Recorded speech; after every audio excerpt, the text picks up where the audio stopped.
Haha. Yes, I am first. You all shall bow before my greatness.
Hello, hello, hello, hello. Good afternoon, guys. How are you? Hello, Farafo. Hello, hello, happy birthday, Selena, Serena, Soluna Point here. Sorry I missed a couple days. Work tired, everything. Good to see you again. Thank you so much. How are you, Farafo? I hope that you're being well. And then now you can rest a bit. Hello, Muramaza. Hello, Prajwal. Hello, Master. Oh, yeah, you're a Dokomi. So, oh wait. Where is the water? My water! I brought it there, but I forgot to bring it back. Okay, give me a second, guys. I have to get the water.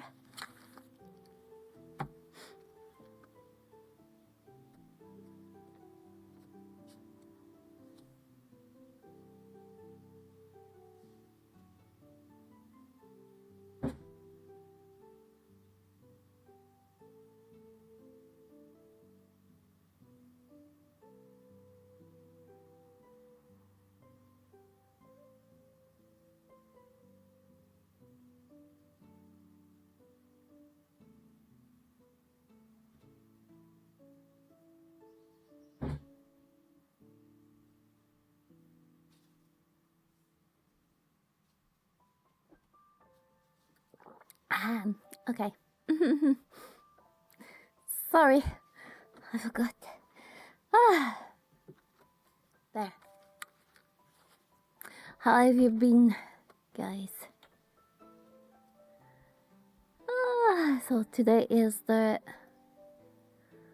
day three out of 4 of my birthday celebration.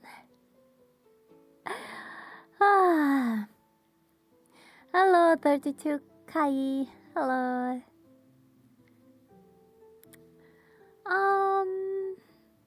I'm gonna, as like yesterday, I will let you decide what I should do. Let's have a manageable new. What should Sol do today?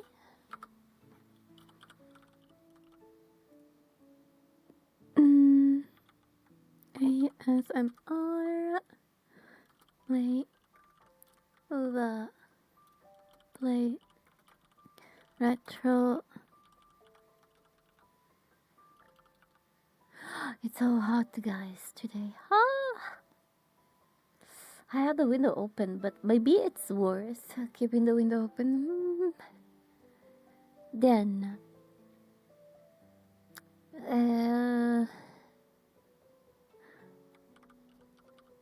video reactions, chatting. Okay, I'd say 10 minutes. Go. If you are on Twitch, you can decide, you can vote for what I should do today. Meanwhile, maybe I could, yeah, let's turn this on.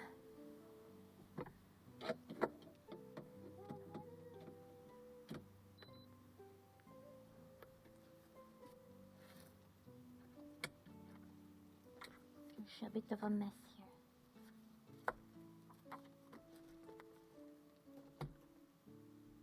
And turn this on at the maximum. Hi. No. Light.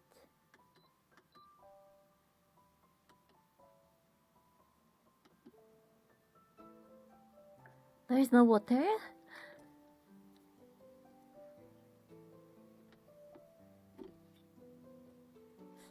It needs a bit more water, okay. 68 hours in 25 streams, 2.8 hours per stream.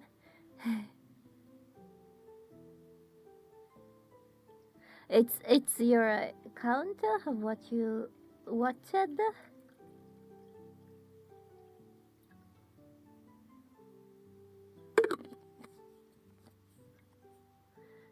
if you're counting my streams, you have to consider also the times where I had to restart, because there's like, it happened after 10 minutes or half an hour. Oh, where is the mist?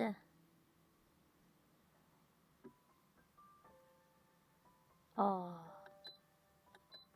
Well, let's put some of these. Oh, your watch time calculation. Well, that's a lot. Thank you. Okay, let's put some drops of this. Good. So maybe this will help me for the event this evening. Okay, how is the poll going? Guys, on Twitch, I see 13. Vote. There are only 2 votes. Is it really 13, by the way? 1, 2, 3, 4, 5, 6, 7, 8, 9, 10, 11, 12, 13, 14, 15. Oh, and now Twitch says 11, but there are actually 15. Vote, vote. There are only 2 votes, guys. You have the power to decide what I will do.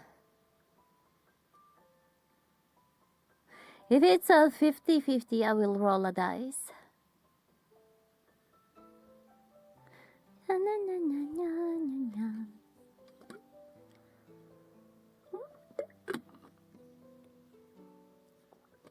Did you sleep well? Ba-da-ba-ba-da-ba-ba. Still so hot.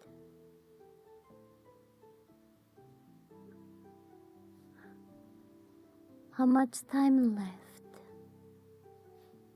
Like 2 minutes or so to vote? Oh, ASMR is winning now. Oh, there is one vote for video reactions too. Vote, vote. Use your power. If you're in another platform, you can tell me. You can write and I will count your vote. If you are on Kik or YouTube, feel free to write.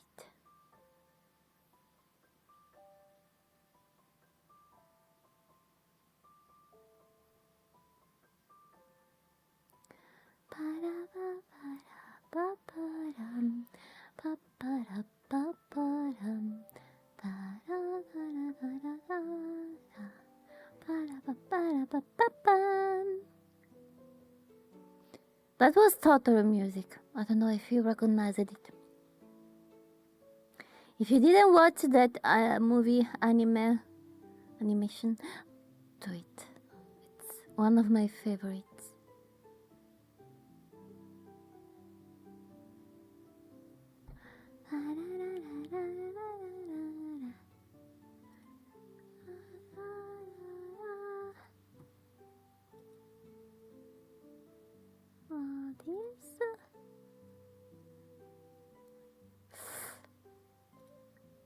Something is happening with my mouse or PC. Let me check. Control. What was?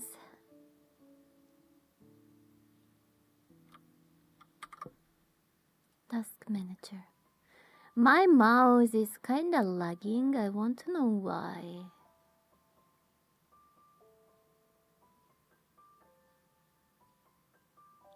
Why there are 83? Google Chrome 83? What? 83. I have a 1, 2, 4 tabs open, and considering OBS, well, there are not many. That it's not 83 for sure.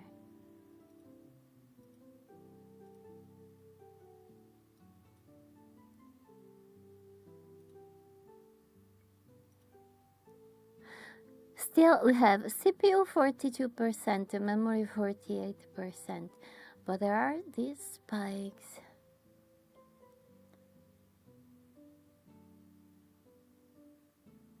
Oh, someone said that there was a Windows update that did something. Mouse lag spikes. Windows 11 update.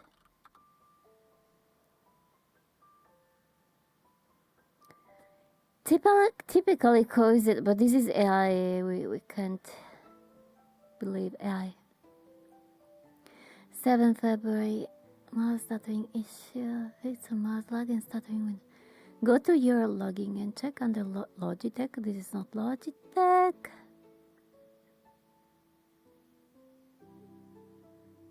Oh, Windows Update disable mouse trails.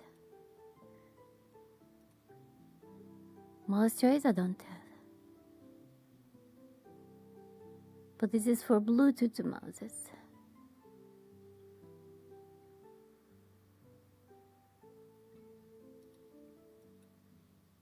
Wired Bluetooth or 2 point. How is it now? The poll? Oh, we have a kind of 50-50 vote, guys. There are 5 votes.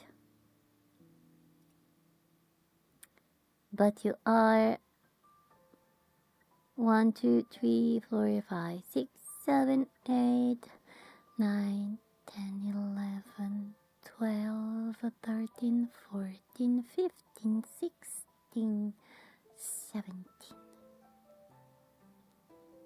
17.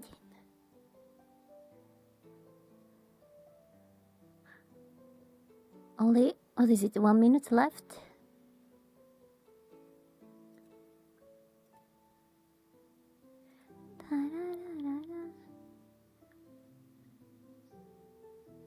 Huh?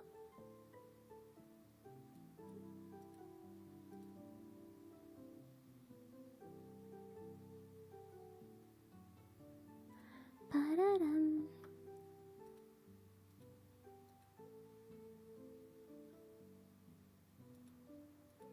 Let's close this.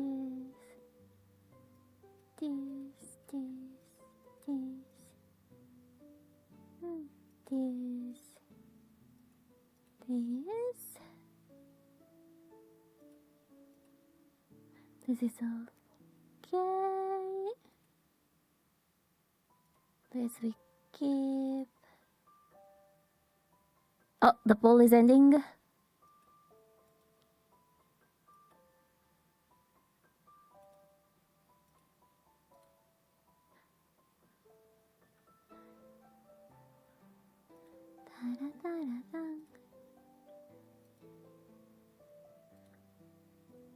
Okay, and okay. Oh, okay. So we have to roll a dice, guys.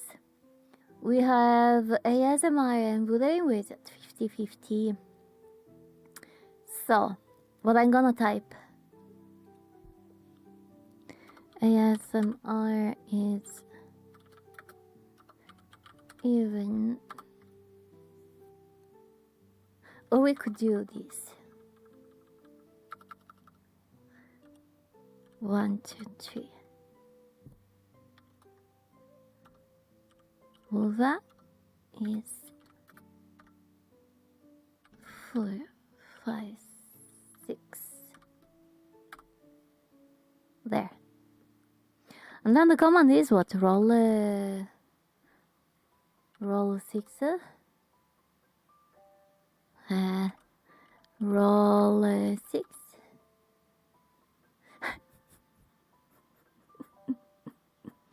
Of course.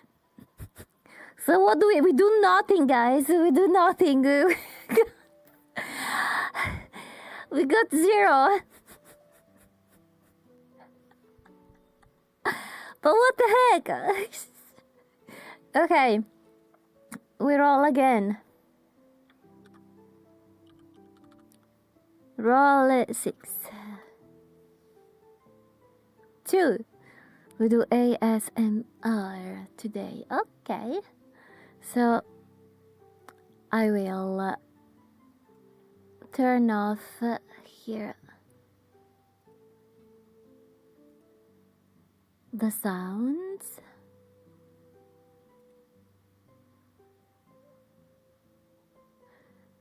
Ba-da-ba-da-ba. Mute for you.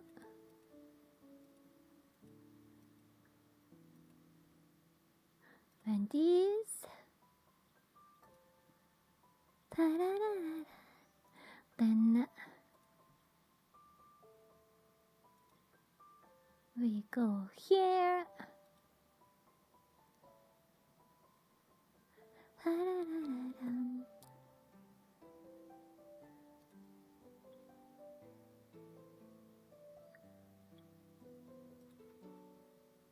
Mm-hmm.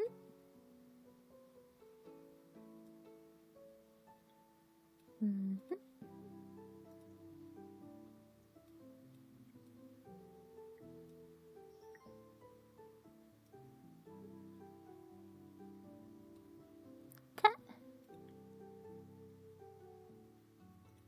Category.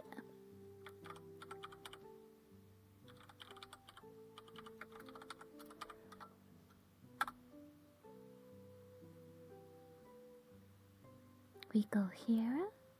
Okay, I have to start talking in ASMR.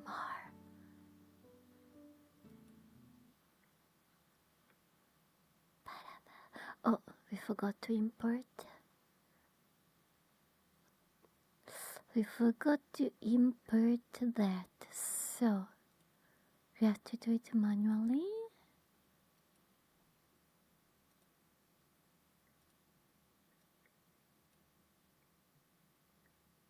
Like this.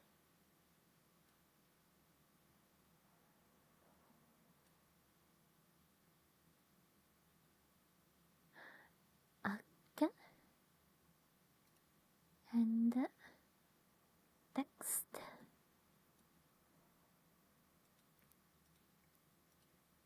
What? Whoosh! It's ASMR. Okay.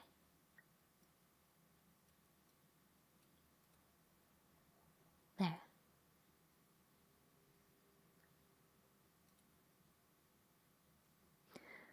And finally, the redeems.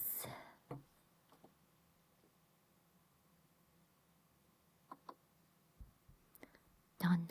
Okay, guys. We are ready to do ASMR. We snooze that there is another incoming. Hello, Mimiter. How are you? Did you have a good day yesterday? Gonna start with some trigger. Okay, I have to lower my voice.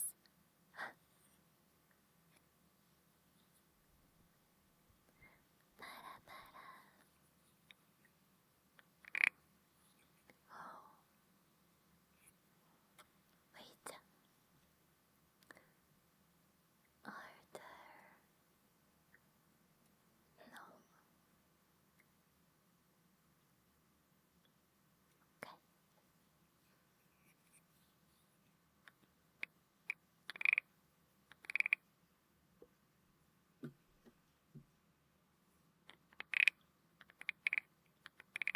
Yeah. Good. Good, good.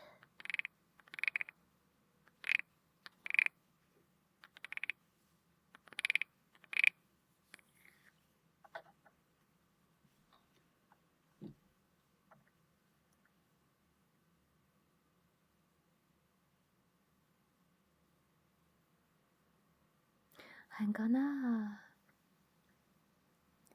gonna close the window because I think that the heat is coming inside. Give me a second.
I got a fan. I want to use that instead. Because it's really too hot here.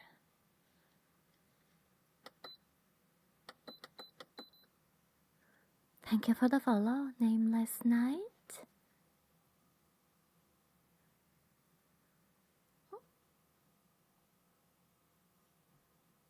Oh.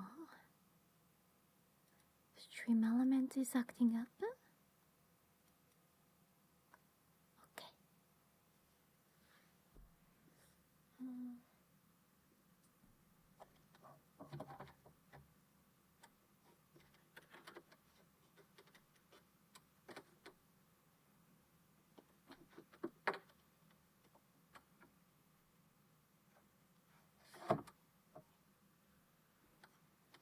Change of plan. I hope that this fan is not. I hope that it's not noisy. We will see.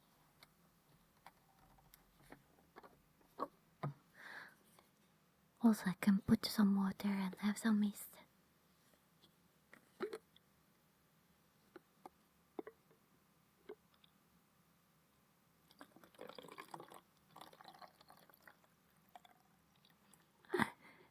Well, at least this is also ASMR. This sound.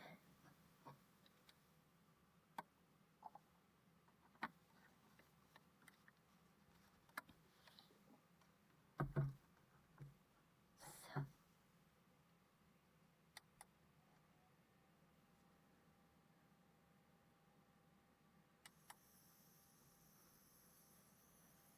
How is it? Do you hear it?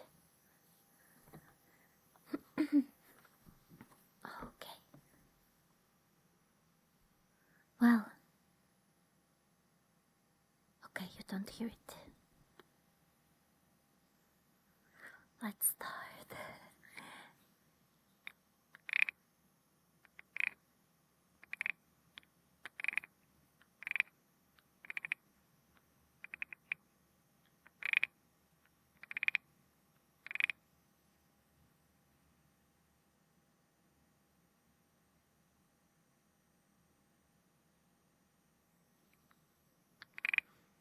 Thank you for the follow, Tree.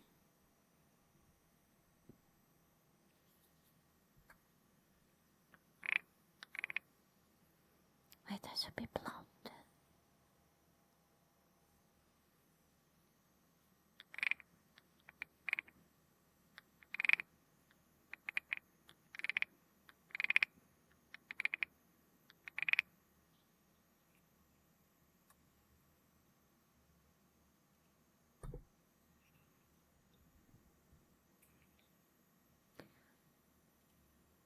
ASMR redeems are up if you want to use them.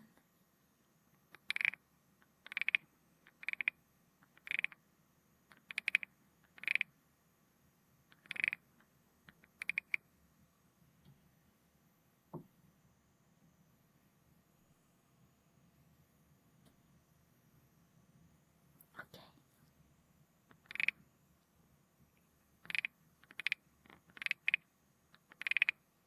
Thank you, JD.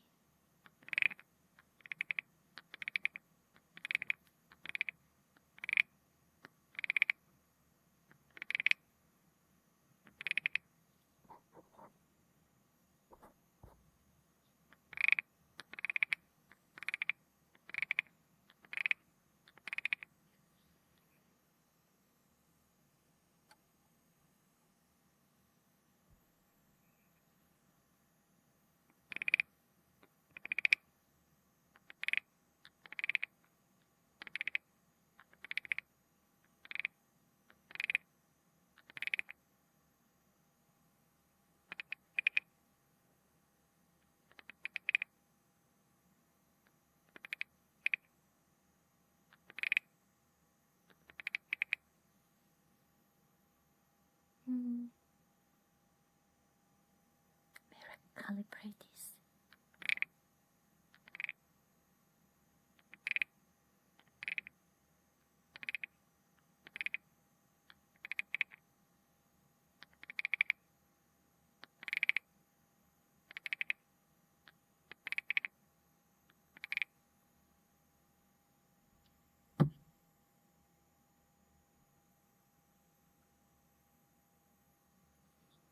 So today is Dokami, but is it also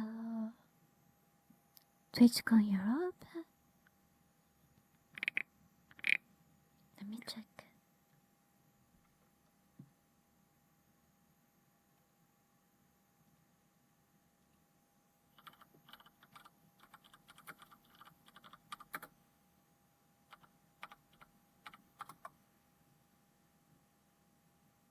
Yes, in Rotterdam.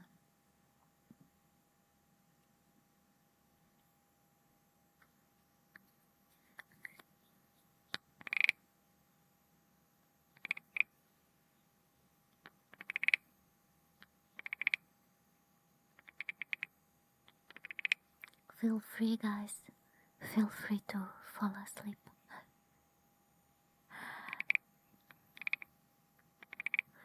Yesterday I streamed until late. It was, I think, 1:30 a.m. So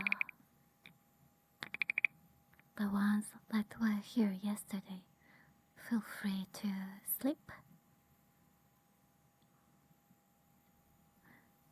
Thank you so much for the raid, braver Q boy, and thank you also for the happy birthday raid. Thank you. Welcome, raiders. You are doing ASMR. What did you do?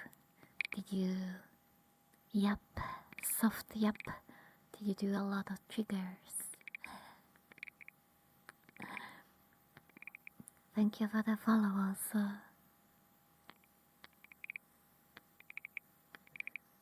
So, well, let me check. I didn't check if Mix It Up here is turned off, muted for you. Yes. Speedboard alert. Okay. Sorry, but chat decided today for ASMR. I'm a variety streamer. So I play games, I sing, I do my ASMR. And right now I'm doing a birthday marathon. It will be until tomorrow. Hope you have a nice comfy stream, and thank you for taking care of the sleeping raiders. Thank you too. And if you have to go, Cupay, don't worry, feel free to go. Guys, yeah, streaming is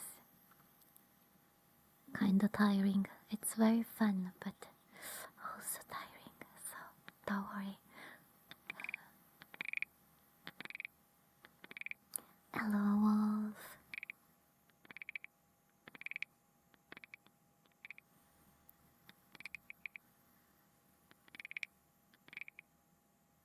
So usually I do ASMR on Tuesday, then playing and singing on Thursday, and retro games on Friday. Thank you for the follow. Seeing another wolf. Another wolf. Let's change the trigger.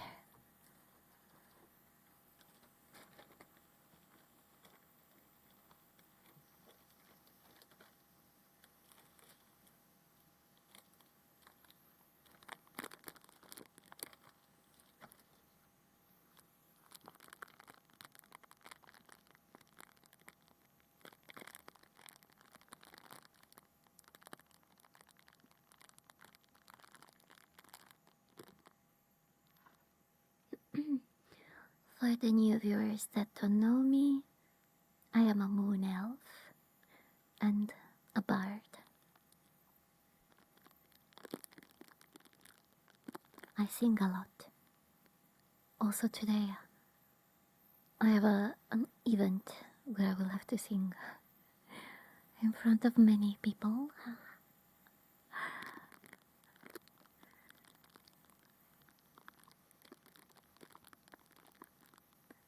Yes, let's. See, Nana, you're correct. We should do this.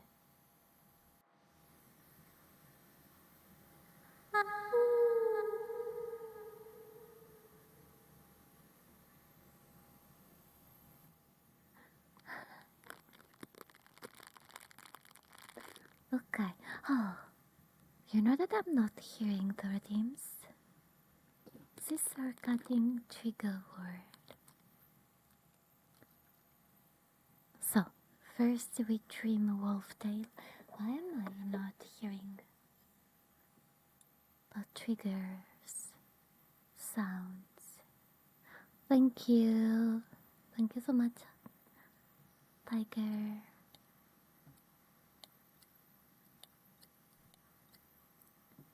Let me check, but I should hear.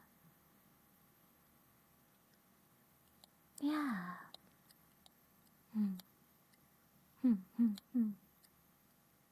Okay, guys. If you ask for a trigger and I happen to not see it, feel free to tell me, huh?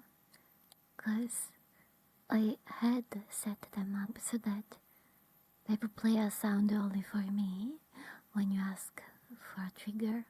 But as you know, Stream Element is having some issues lately, and today these sounds don't work.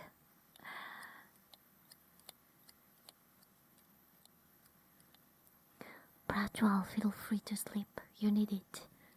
How many hours did you sleep? You went to bed, what, at 6 a.m.?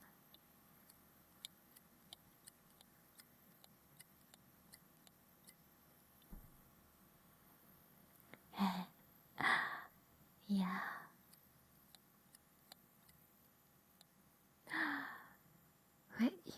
Okay, Pratual, sleep. Feel free to sleep now.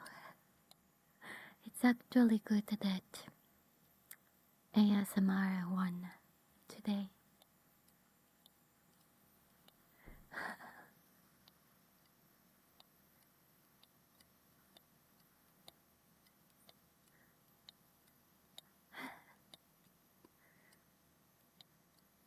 Okay, Wolf, your tail is fully trimmed, ready for the summer. Even though we're still in spring, but here at least temperatures are crazy. Next. Okay, what word should I whisper, Tiger?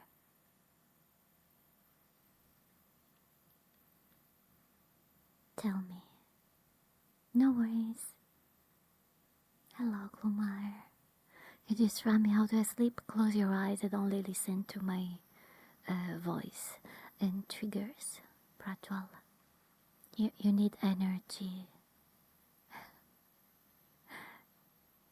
Oh, sequoia. Okay.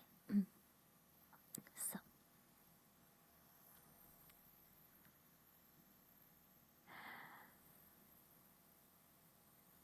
Sequoia. Sequoia.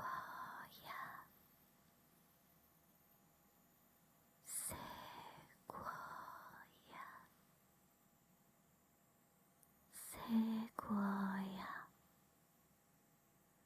Sequoia. But that's how we pronounce it here. I'm not sure about the English pronunciation. Is it different?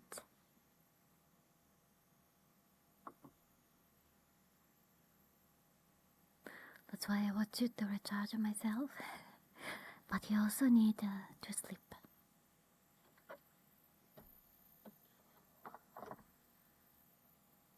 It's about the same? Okay.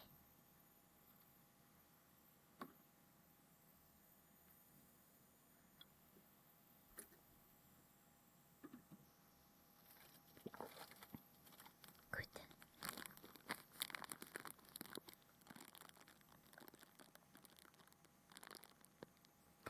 The event? You mean the singing event. It's this evening. So in about 2 hours and a half, I will end the stream for today because I have to prepare. Yeah. And I have to practice more that song. Oh my. Oh, I'm so sad, guys. Remember when I said that I had ordered a dress, cute dress. So the courier trolled me. They wrote that they were out for the delivery yesterday, but then no one came, no one rang the doorbell, and then they wrote, we tried to deliver, but there was no one, so we went back.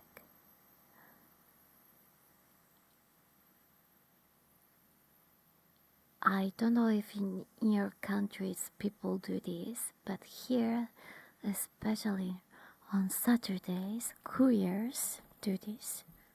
So, no cute dress for me for the singing event. Oh, I'm so sad. And like, they gave me so much hope. I was there, I was waiting. And then they just faked the deliver.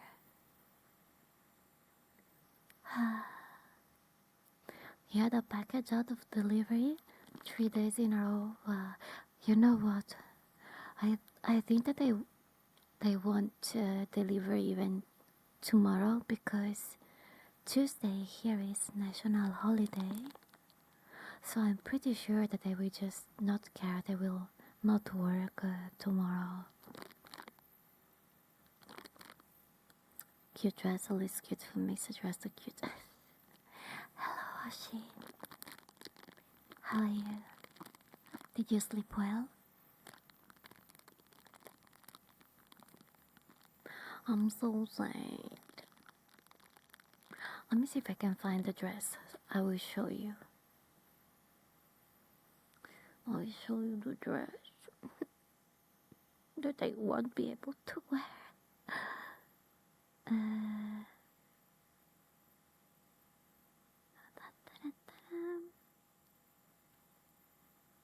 So I got to send a picture to myself.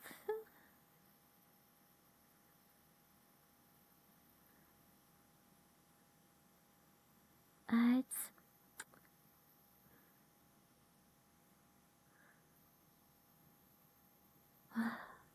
wait, maybe like this because there is a list here, but it's very low quality, the picture. Is there a way for me to... Maybe I saved it in the favorite? Or where are the favorites? Wishlist? Is it this, maybe? Yes. Okay. So, I will take a picture and send it to me and we'll show you.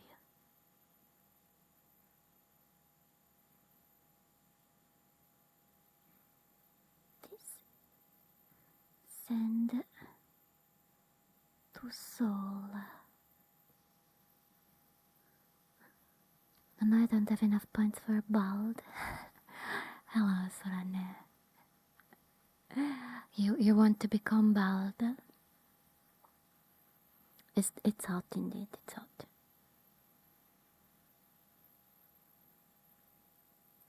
Okay, send to Sol.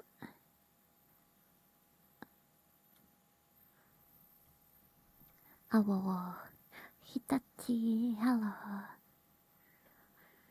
Hello, sleep. I just got back from work. Oh my. How did it go? I hope that everything went well. Oh shit. I love you making me bald. Is it because with my magic I will make you grow your hair back? Huh? Making bald? Oh, you got a present. Okay, and also we have another trigger word from... Okay, since the trigger word is a lot shorter, I will do that and then we go make Sorane bald. Okay? So, what's the trigger word?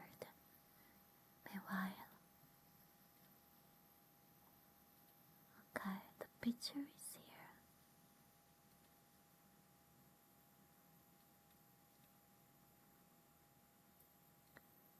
Dress.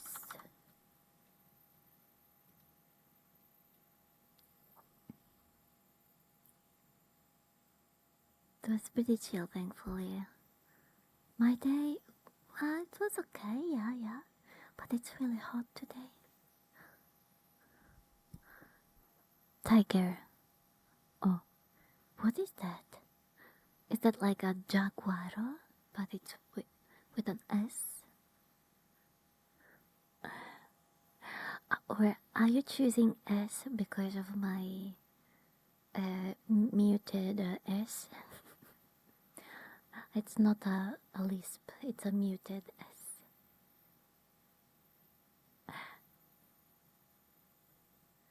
Oh, wait, I have to move myself here.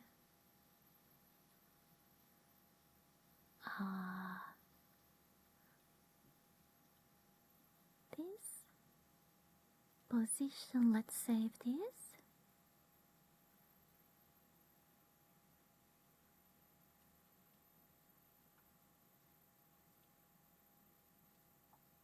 Record. Okay, so it's a cactus. Saguaro.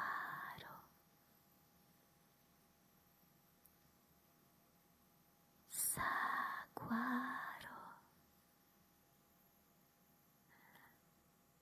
Saguaro. Saguaro.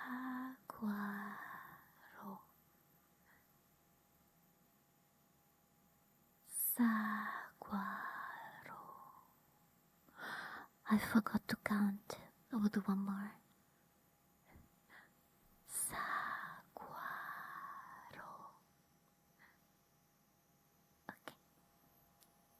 Okay. Before we go to make Sorane bald, I will show you the dress. I think the way you speak is beautiful. Oh, thank you. Thank you. So, the dress that I want to be able to wear today is...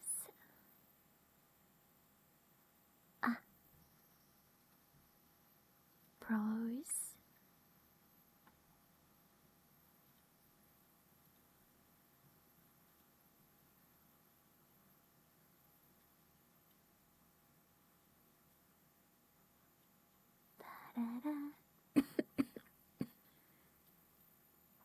This look. Wasn't that cute? But I got trolled by the courier. So, no dress. Yeah. It was so cute. And they trolled me. I'm drawing right now. It's a cute kitten being picked up by the scruff of his neck. Oh.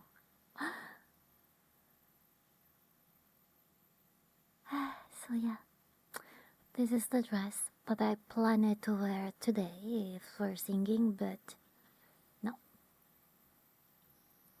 Okay, let's go make Sorane bald.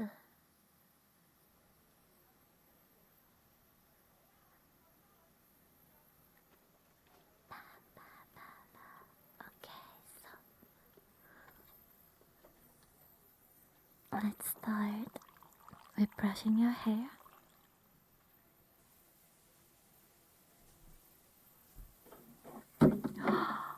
Sorry.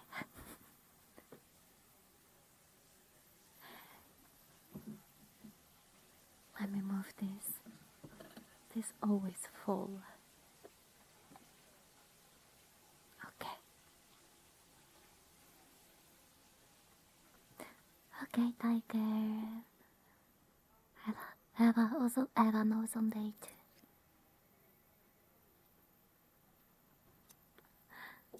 So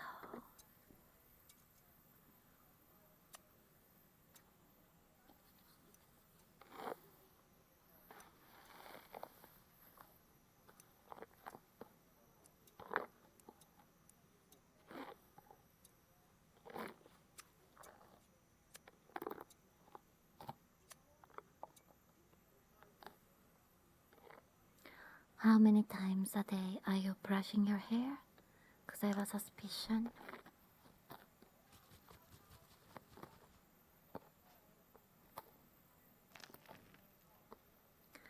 Something tells me that it's not enough, Sorane.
After this, we could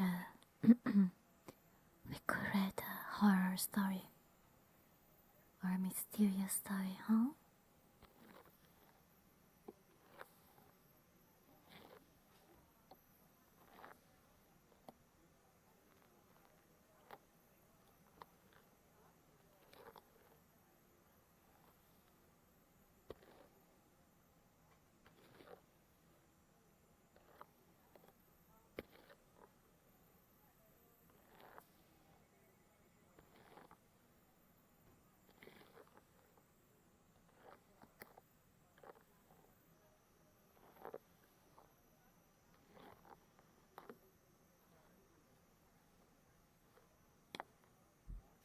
Okay.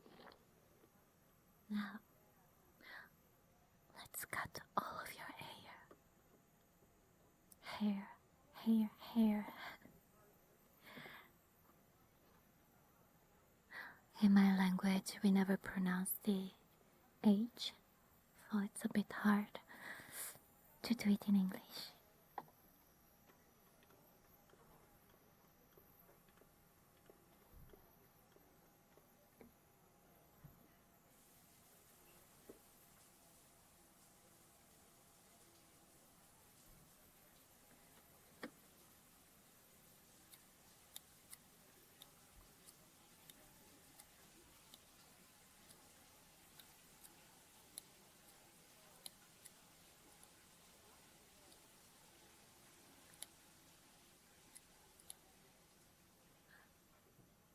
Morgana should stay behind me, not there.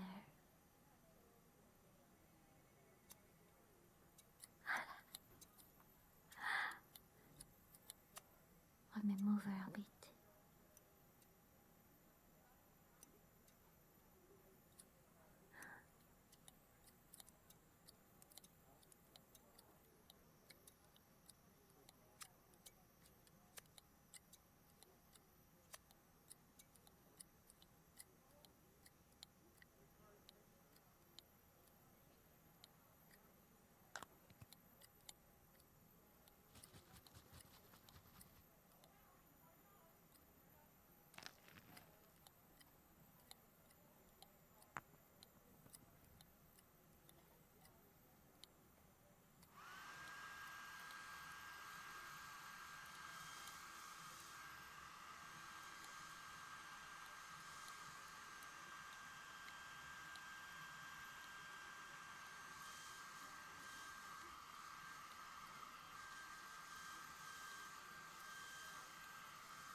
Let me drink a second.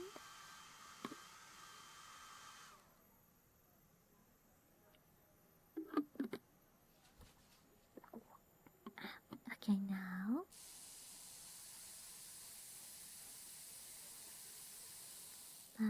it's time for the, what is it?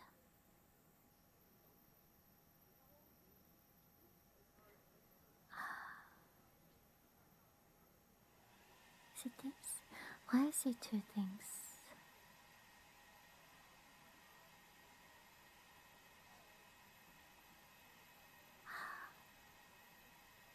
I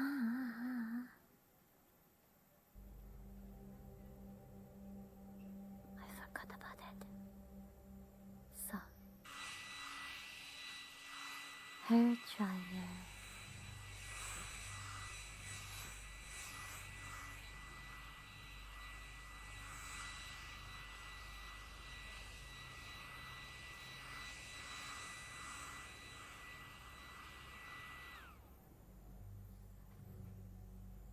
More.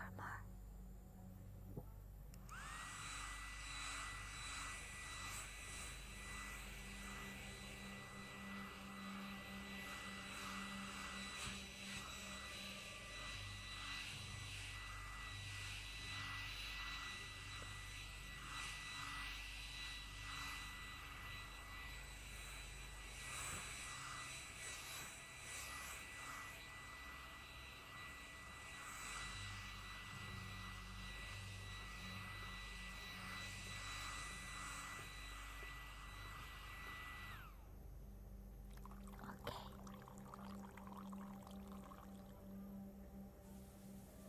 Now, the spray.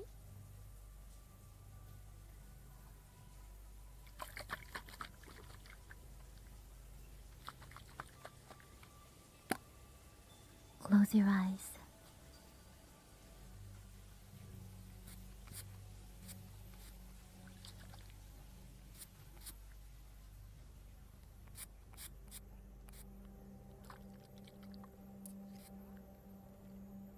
Perfect.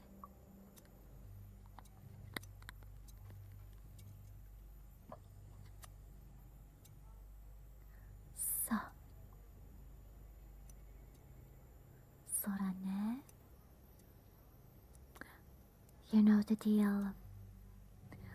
For the next 24 hours, if you have to go out, wear a hat because your head is very shiny and bald. After 24 hours, your hair will grow back and it will be a lot healthier than before. So, let's go back here.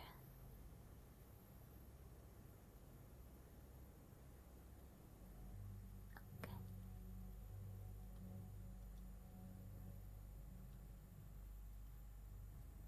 Perfect.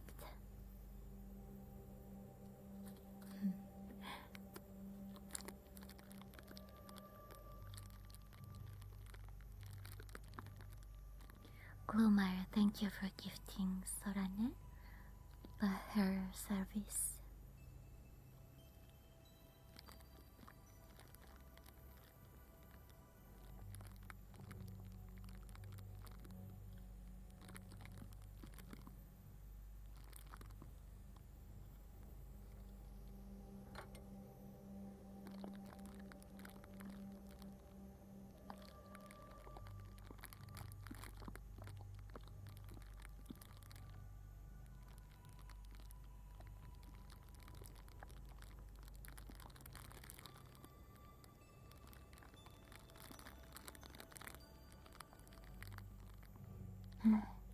You have the point, so why not?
not to fall asleep too. I'm kinda getting sleepy. Also, it is. You don't hear it, but there is a it's like a fun, but it's a fun and air humidifier, and it makes a very ASMR sound. Let me see if I can. If I move it here, maybe you will be able to hear it.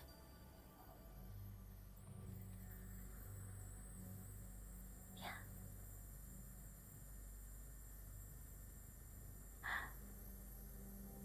Isn't this an ASMR sound?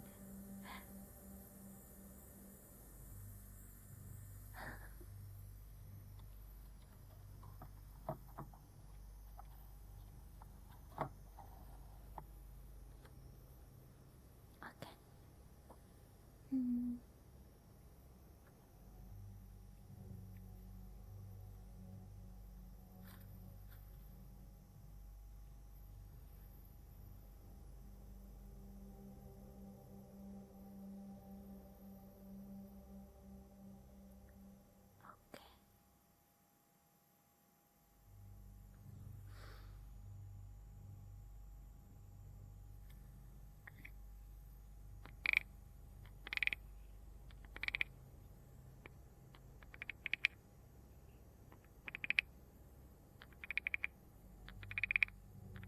I'm tempted to read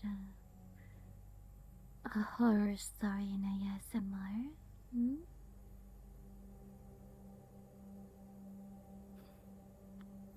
For a good night's sleep, shall we?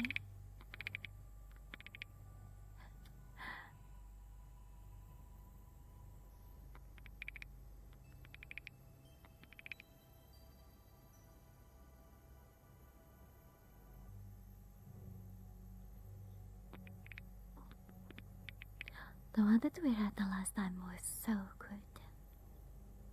So good.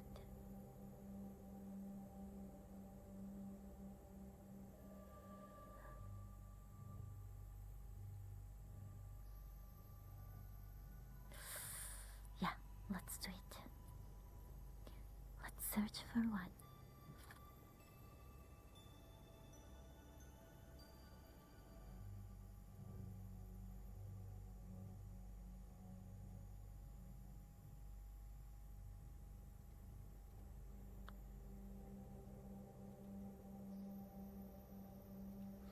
The no sleep thread on Reddit is always good.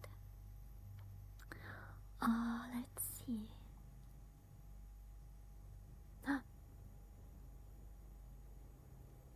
Oh, this one has a lot of upvotes.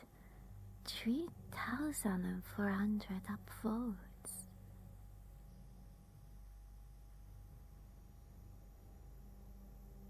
One month ago, I was paid to be a fake customer at a Thai mall. Something strange is happening in there. Let's see, how long is this?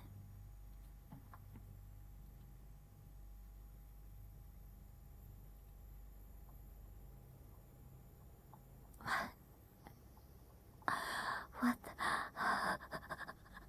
This is very long.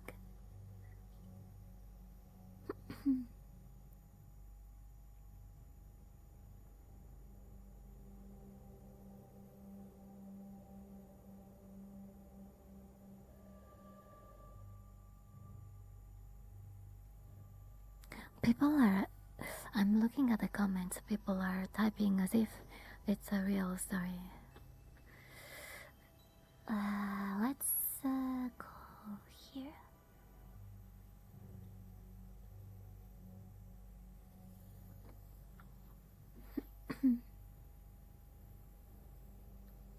Let me check. Okay. I will turn off the redeems for now.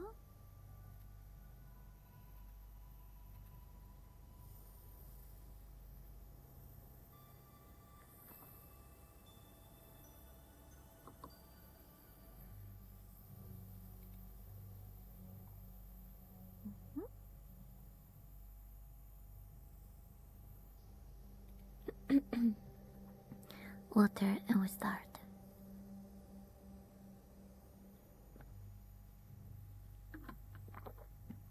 So,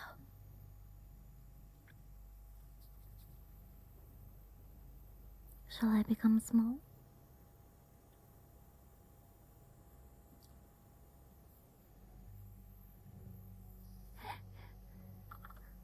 A bit more centered.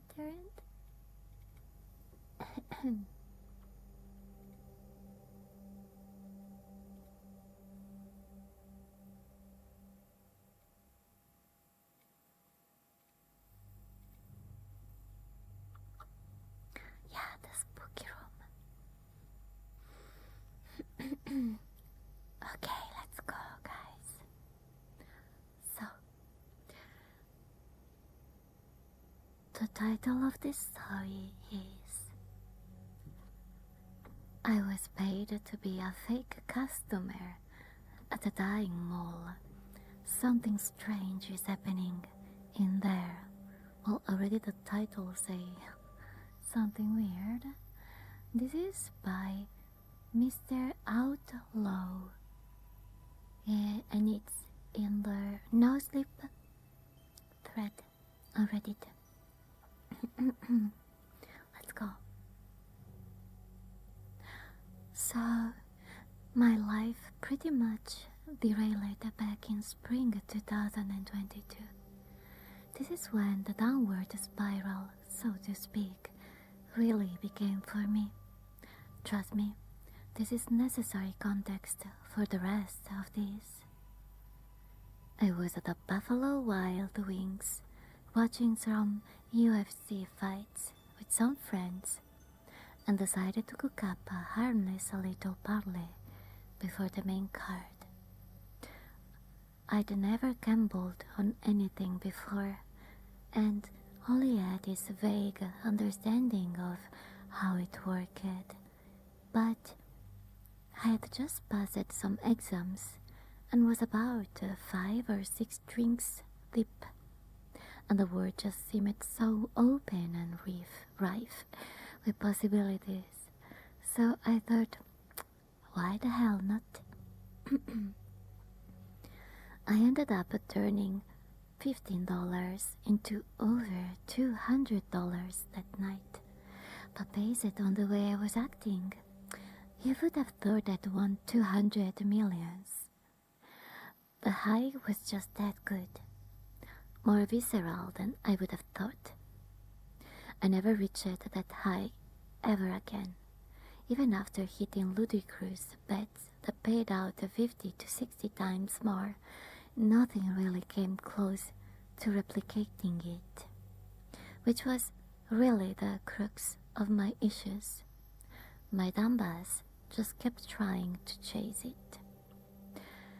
As much as I'm sure you'd all love to hear, I'm not gonna go into a detailed timeline of my misery.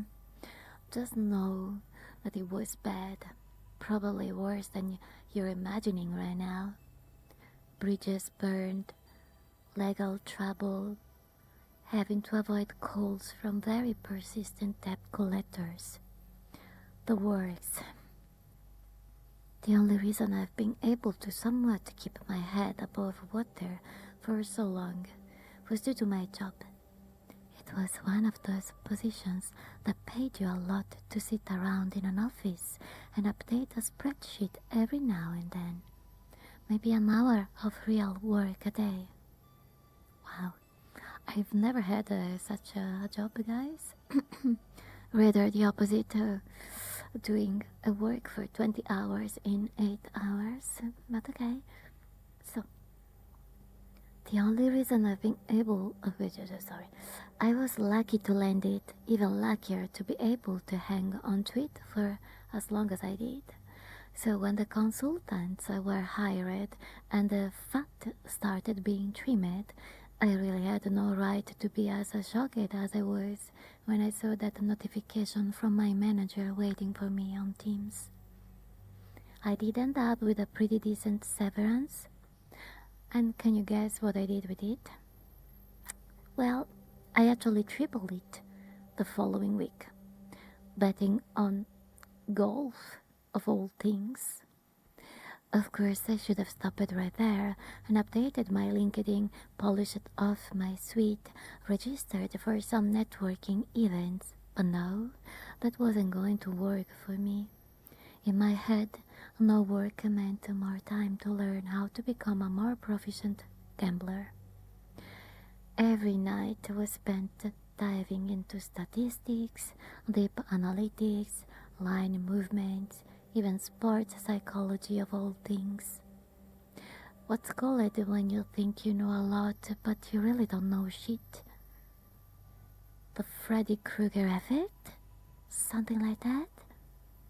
Things were going alright for a while. Not great, but I was winning just enough that I was able to stomach it all. But then, one night, I was completely, how do you say this? I was completely cocked out and decided to place a very large and stupid bet on a certain boxing match. It flopped hard. Then in my desperation to recoup something, I cooked up another long-shot parlay on some fights the following weekend. And I am sure you can guess what happened. When I was laid off 4 months ago, I had a total of $45,000 in liquid savings and only $35,000 in debts. Only? What does it mean with only? Across all my accounts now, I'm down to $27.50. As for the debts, I don't even know. I don't want to look. My cards are all maxed. My credit is shot. I can't talk to my family anymore. My friends are no longer my friends. And every day there are people who look like they enjoy breaking fingers standing outside of my apartment building. Sometimes they manage to make it in and knock furiously at my door, and I just have to pretend like I'm not there. By the time I finally came to my senses and began job searching again, I had already dug a cavern for myself that was going to take some Herculean effort to scale out of. I did manage to get some interviews, but never made it to any second rounds. Maybe I was coming off as too strung out, I don't know. Side tangent, don't you effing hate when they ask about gaps in your employment? Ooh, yes. I do. I had some gaps, but I had a big gap, but it was because I was bringing to court an employer of mine, that's pervert, scummer. So yeah, but yeah, every time before I get in this job, guys, I also of course had a lot of interviews. It was so hard every time they asked me that question, why there is a gap here. Because I guess that for employers it might be dangerous for them to know that you are a person that is ready to bring them to court if you break the law. It was so hard. Okay, anyway. So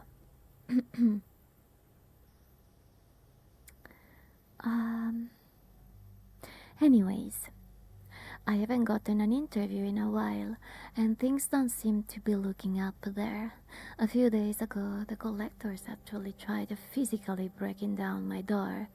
Got real close as well until one of my neighbors, this old military type, came out and threatened to shoot their kneecaps off if they didn't skedaddle, what is skedaddle? I guess run away. I got lucky there. I can't bank on getting lucky again. Which leads me to last night. I was drunk off some bottom shelf vodka and decided to try a more shameful and unorthodox method of procuring funds. That method being using AI generated sub-stories to e-bag on Reddit. What? Is this really a thing, guys? Yeah, look, I was desperate, wasn't thinking straight, I know. Of course, I wasn't sure how much I'd be able to get out of it, certainly not enough to put even a tiny dent in the total debt, but maybe just enough to get the collectors off my back, for a while. And what more could I lose from trying? I still had the wherewithal to at least edit out most of the ChatGPT speak in the posts before copying and pasting them to as many relevant subreddits as possible. Predictably, you know what I would be curious now to do? To see, since this is a story written on Reddit, to search what else he wrote on Reddit to see if it's really true or just a made-up story. So anyway, predictably, I got called out almost immediately, getting blocked from one community after another. But just when I was ready to give it up, somebody shot me a message. I'll paste it below. So here is the message. Hey there, my name is Scott. I saw your post in ... That really sucks, man. Really it does. I've been there and I think I can help. Now, I can't just give you money straight up because I don't have much myself, but I can offer you a quick and reasonably trouble-free way to get some. Nothing weird or illegal or sexual, so don't worry about that. I have a friend who is head of a property group that owns a mall. You said you live in ... right? The mall is located in ... So it shouldn't be too far of a drive. In any case, you will be compensated for fuel. So here's the crux of the proposal. You see, the mall's not doing too well. These days, I think most malls aren't, but the location for this one is just so awful that it's doing worse than the rest of them. But for whatever reason, this guy isn't quite ready to let go of it. It's not that he even really cares about it being profitable, it just doesn't want it to get shut down and repurposed for something else. For whatever reason. You know how weird the rich people can be. Have you ever heard about the mystery shoppers? It's not as eerie as it sounds. They are just the people who are hired to walk around the malls and shopping centers pretending to be customers. That's basically what he's recruiting for. To make it look like the place still has some juice left in it so that it can delay the inevitable for as long as it can. Again, for what? I don't know. You will be given a certain window of time in which you are meant to walk around, doing your best to pretend like you actually have a reason for being there, which would involve some shopping, looking around, having a meal in the food cart, etc. Once you enter the building, you will go up the Starbucks on the second floor, go up the barista and tell her that you're part of the program, and she will give you $100 cash.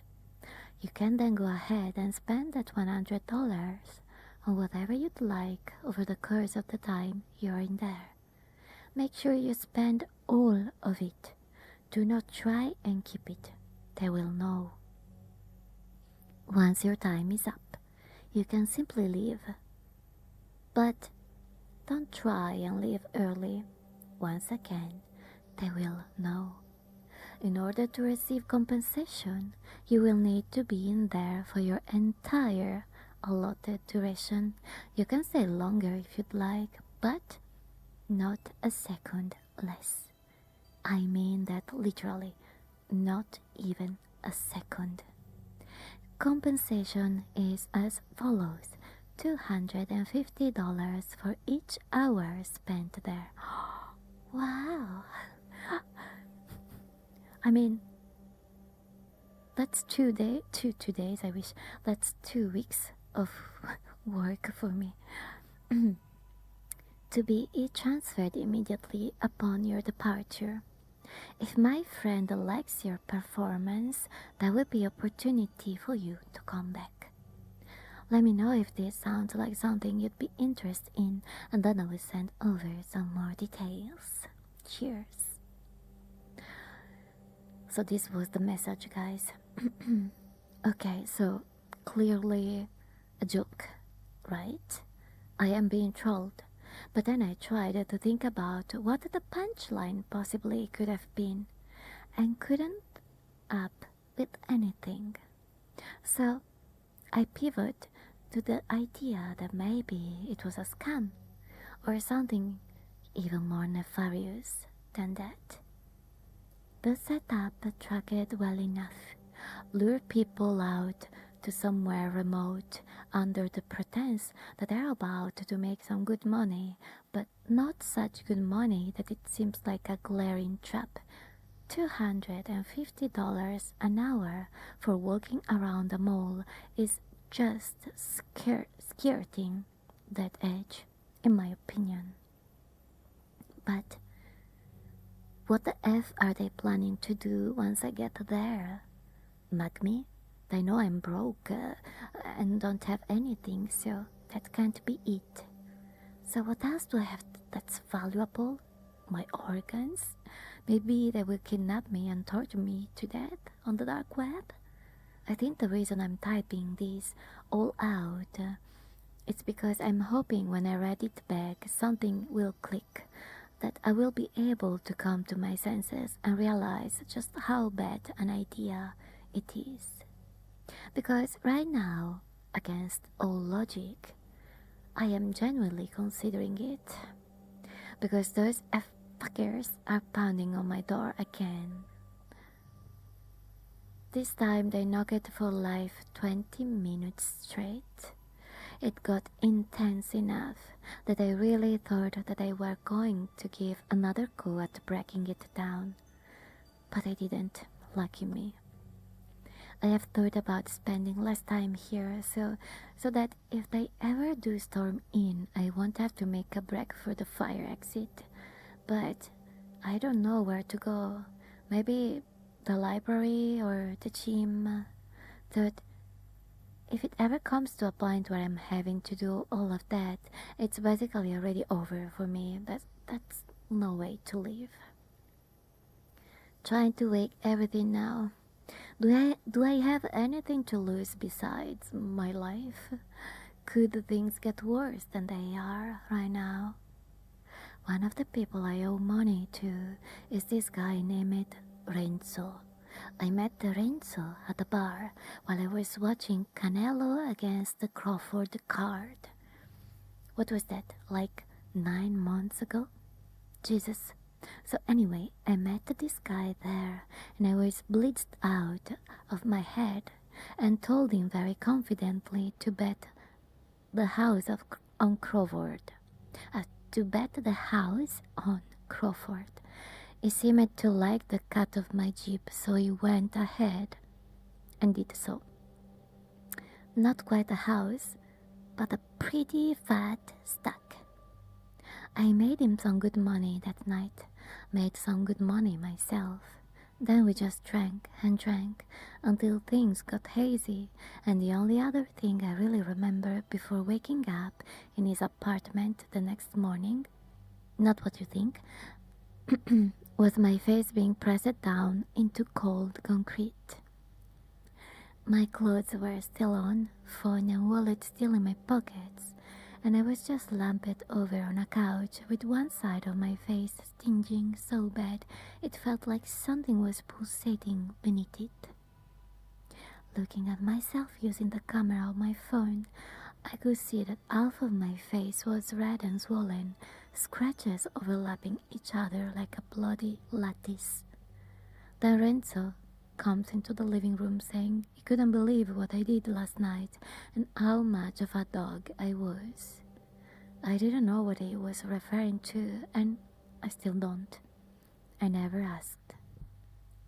So, that's how I met that guy.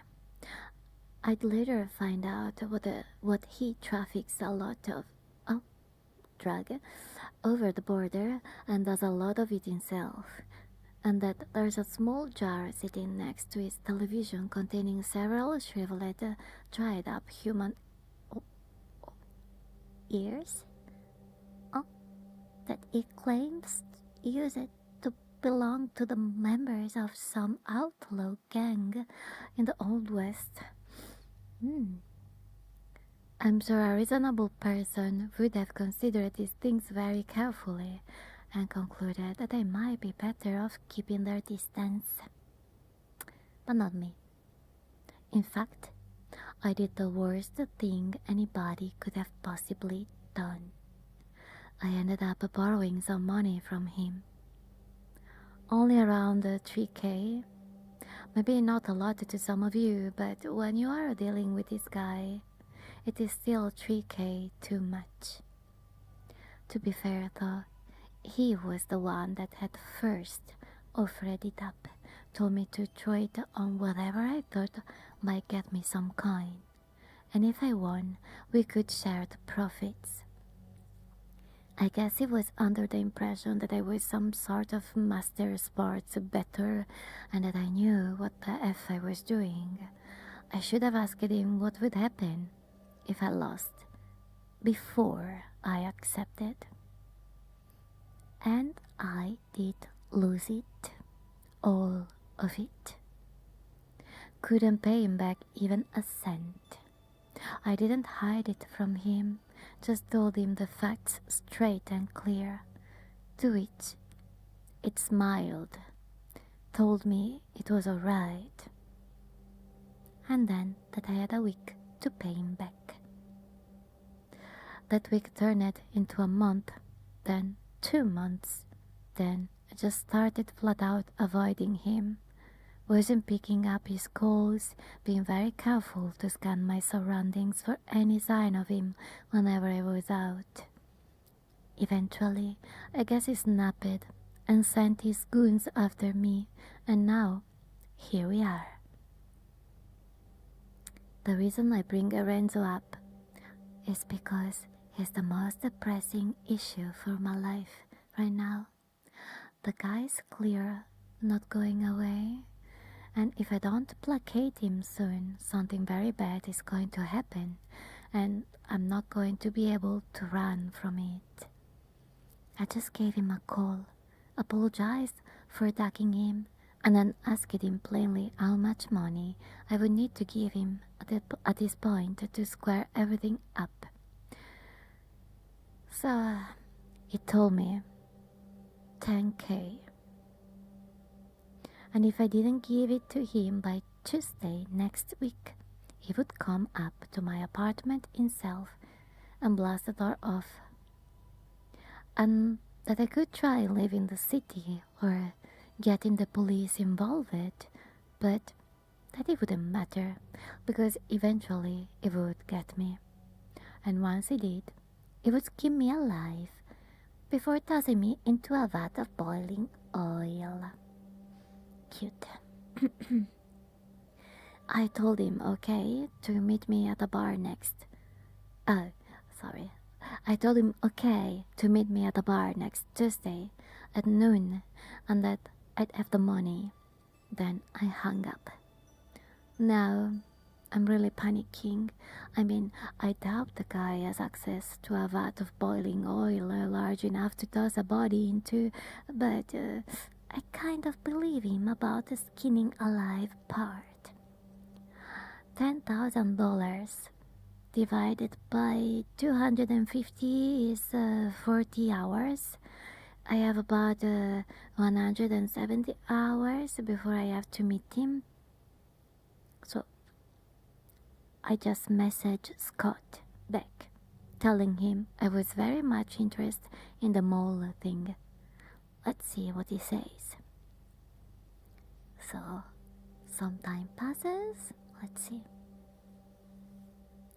It didn't take long for Scott to get back to me. He said he was glad to hear it, then asked when I could start. I told him immediately. Then I asked him how many hours he could get me before Tuesday. He told me he could maybe swing 35. I told him I really needed 40, and was there any way we could make that happen? He said no, 35 was a hard limit, but that he could probably vouch for me and get my rate up to 265 an hour.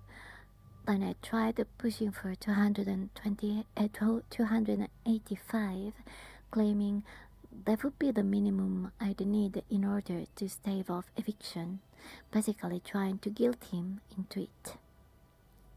It was a long back and forth, but eventually we were able to come to a mutual agreement. He then sent me an address and told me to be there from exactly 2 to 9 tomorrow. I told him I appreciated it and sent him the details he'd asked for, which was just my name, age, phone number, email, and that's it.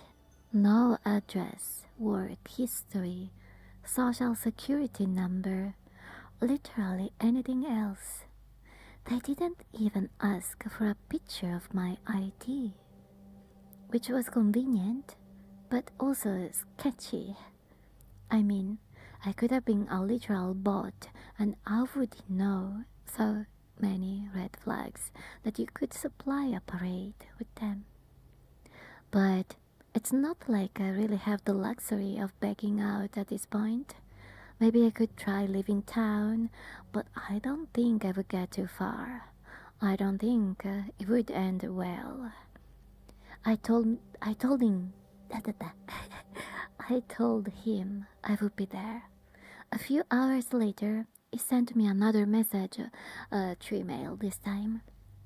Here is the message. Hey, it's Scott. Please remember this before you go. It's really important that you do your best to act like a real customer, from the moment you step inside to the moment you leave. If anybody comes up to you and asks you what you're doing, tell them you are shopping or going to see a movie or grabbing lunch or just killing some time. Have a response ready and deliver it clearly and confidently. Absolutely no acting like a deer in headlights. Just be calm, be natural, don't think about it too much. And while you are in there, do not ask any questions of your own. You see or hear something weird, just ignore it. But if you ever feel like you are in genuine danger, do not hesitate to leave. You will be paid in full for the day. Should any incidents transpire, please let me know. Tell me exactly what happened and I will relate to my friend. He likes to keep tabs on that sort of stuff. Well, this is... we will see.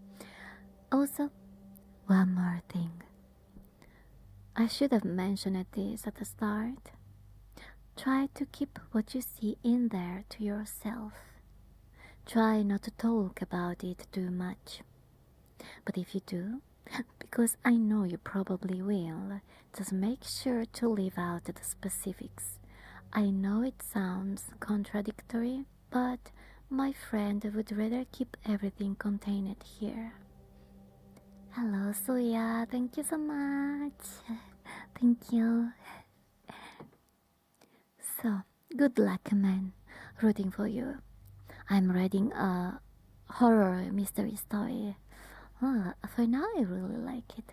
So it's about a guy that basically go into debt, and then the only way that he's trying now to pay back his debt is through a very mysterious job offer, which is to be a mysterious customer in this mall. But there are a lot of rules and everything seems kinda weird. Let me drink. Okay, guys, we're about to go to the mall, I guess.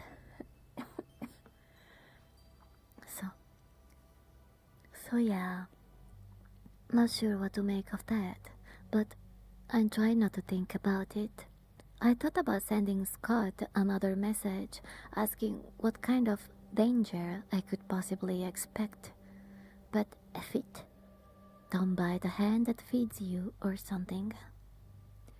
It's late now, and I'm watching Breaking Bad for the fourth time, and I have about 8 hours before I need to be at the mall. I really should get some sleep.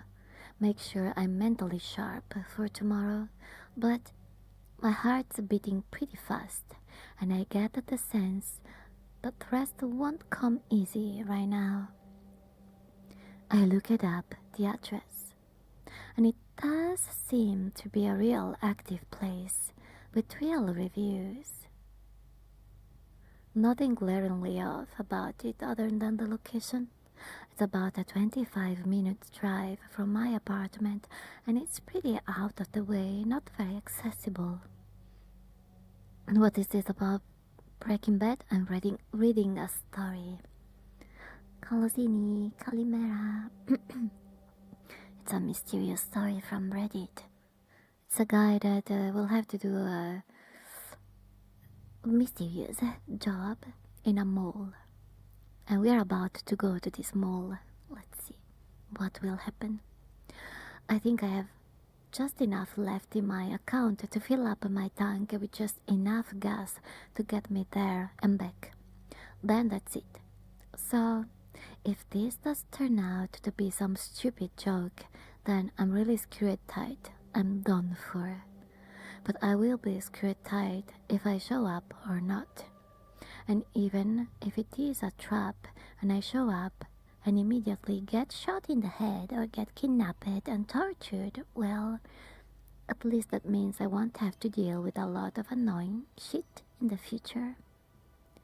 Framing it that way, it's really a win-win, and I'm starting to feel better about it all.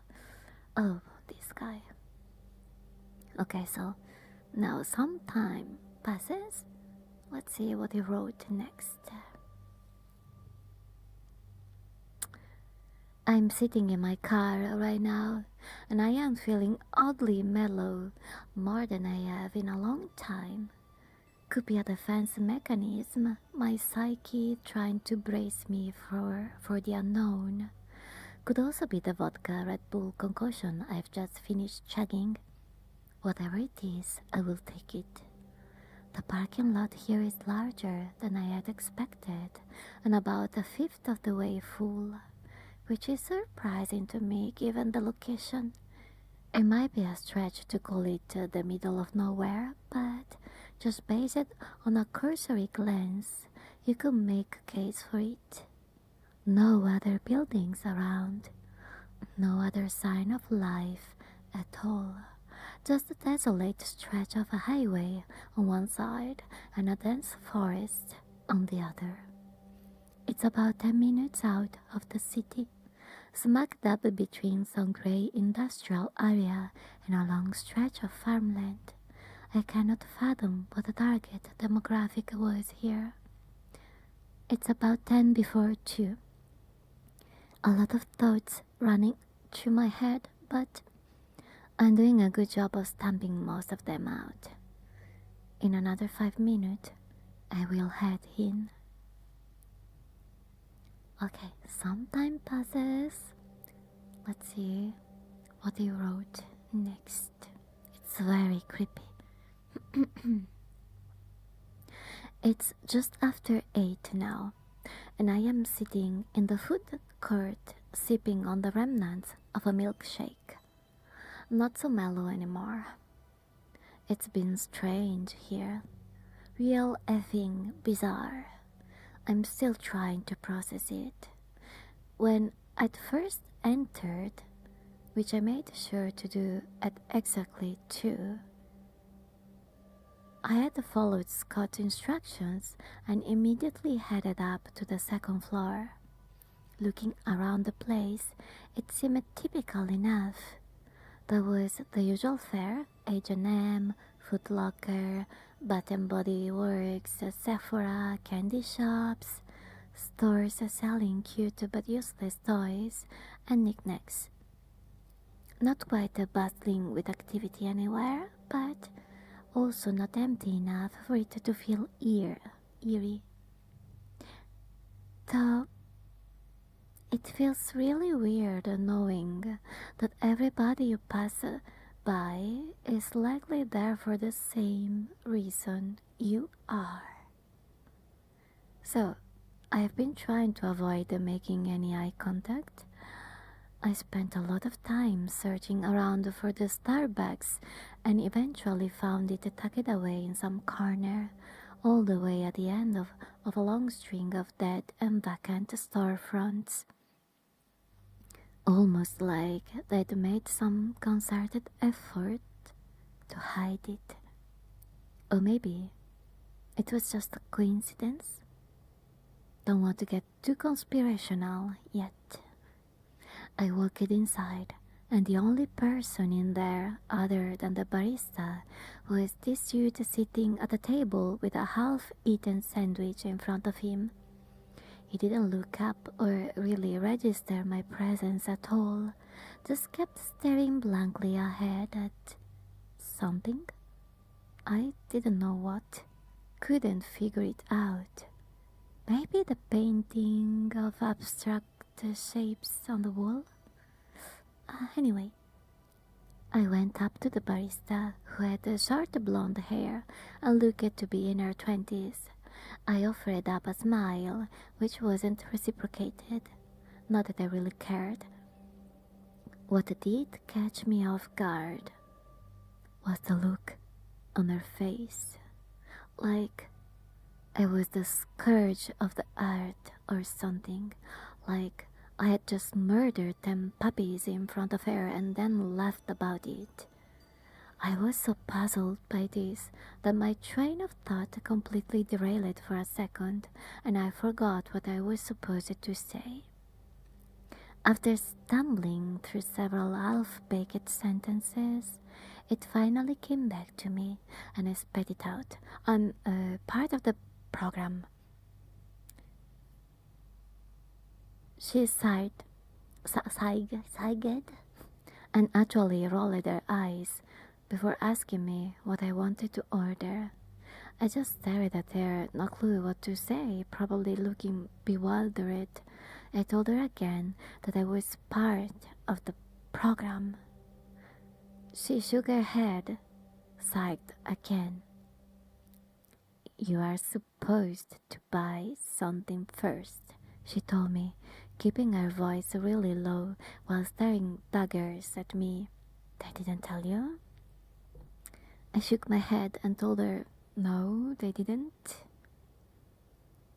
What's Luke Carson doing here? Yeah. So, grippers? What are grippers? Okay, so you are supposed to buy something and hand me some cash, and then I give you the change. Get it? I remember starting to get lightheaded here, thinking, was this real? Was I dreaming? So order something and then give me some cash, she went on. Doesn't matter how much, just give me something. I told her I'd have a black coffee and began digging through my wallet, surprised and relieved to find a crumpled $1 bill in there. I took it out, handed it to her. She snatched it quickly out of my hand and dumped it in the register, then gave me back a small stack of crisp $10 bills. I counted them quickly, 10 total.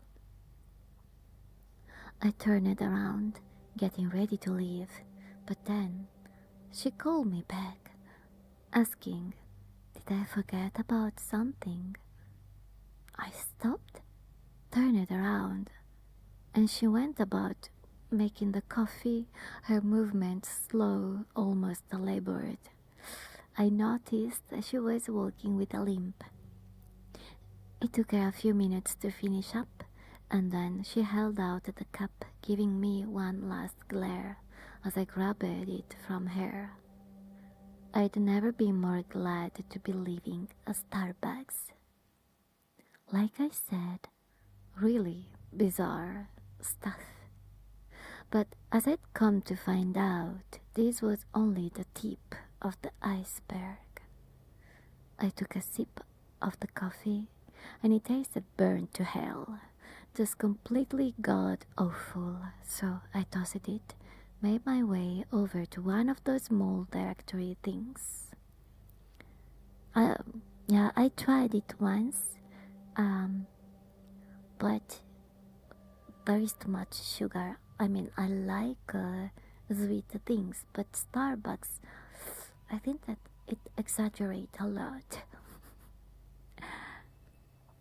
And I'm afraid that it's a trap for people. Like, you order a coffee with some milk and you think, oh yeah, it's light, low calories, but then it's like 1000 calories because of the things that they put in.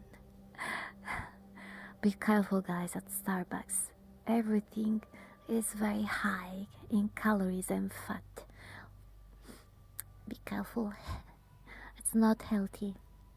Okay, so let's continue the story. So,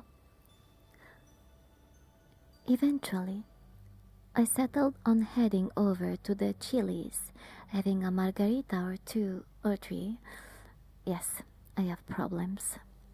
I went back down to the first floor, keeping my vision squared ahead, trying not to draw any attention to myself.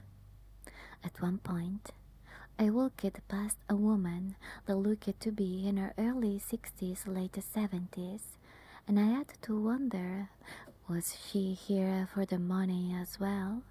Or did she just happen upon this place on her own volition? I almost wanted to ask her directly, but thought better of it.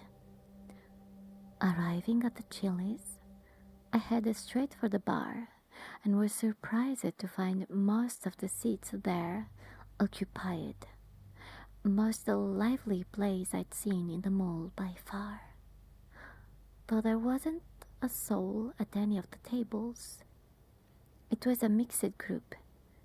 Men, women, some old, some young, all seeming pretty drunk and glaring at me malevolently as if I were intruding on something sacred. Well, I thought, this was just the way it was going to be. I tried not to take it personally. I took a seat at the end of the bar, trying and failing to catch the bartender's attention. It was a youngish guy, maybe early 30s, big beard and pencil-thin arms covered in tattoos. I think it took about 5 full minutes before he finally reluctantly looked my way. He started to walk towards me, moving real slow, as if trying to draw out the steps. Yeah? Is all he said to me. His tone oozing with cold contempt. I told him that I'd have a margarita along with a Budweiser. For a while, he continued to stare at me, his expression implying that I crossed some sort of line by asking to be served alcohol at a bar at the effing Chili's. Then, he took a deep breath through his nose and turned away, walked over to the liquor shelf. I watched him as he dumped some tequila into a glass, threw a lime wedge in it, topped it off with a messy splash of Sprite, spilling most of it onto the counter. Then he walked back over, set it down roughly in front of me, walked away again. He didn't bother with the Budweiser, and I didn't bother pressing him for it. More trouble than it was worth, I reckoned. A little break. Guys, I have a suspicion. So, he has been employed to go there as a mysterious shopper, but it seems that even the people working there might be part of the program. No, because the barista, she couldn't even make a coffee. This one clearly doesn't have any skill as a bartender. We will see. Okay, let's continue. So,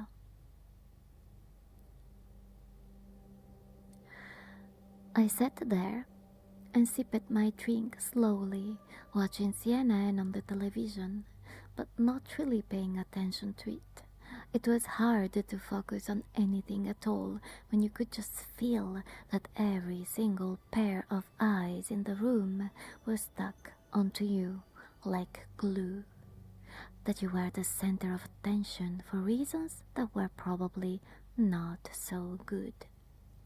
I finished the drink and felt like I needed one more to get a tolerable buzz going. Tried to get the bartender's attention again, but this time it just straight up ignored me. Just kept facing ahead while leaning against the back shelf, taking swigs out of a Smirnoff bottle before putting it back, lightly swaying on his feet. The guy was plastered.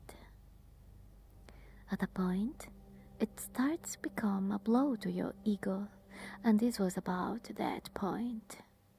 I began shouting at him something like, "Come on, man, can a guy not get a effing drink?" Maybe, probably, with a bit of an edge in my voice.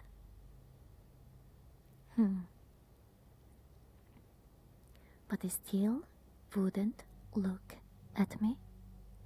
I looked down at the rest of the bar, and suddenly nobody else was looking at me either.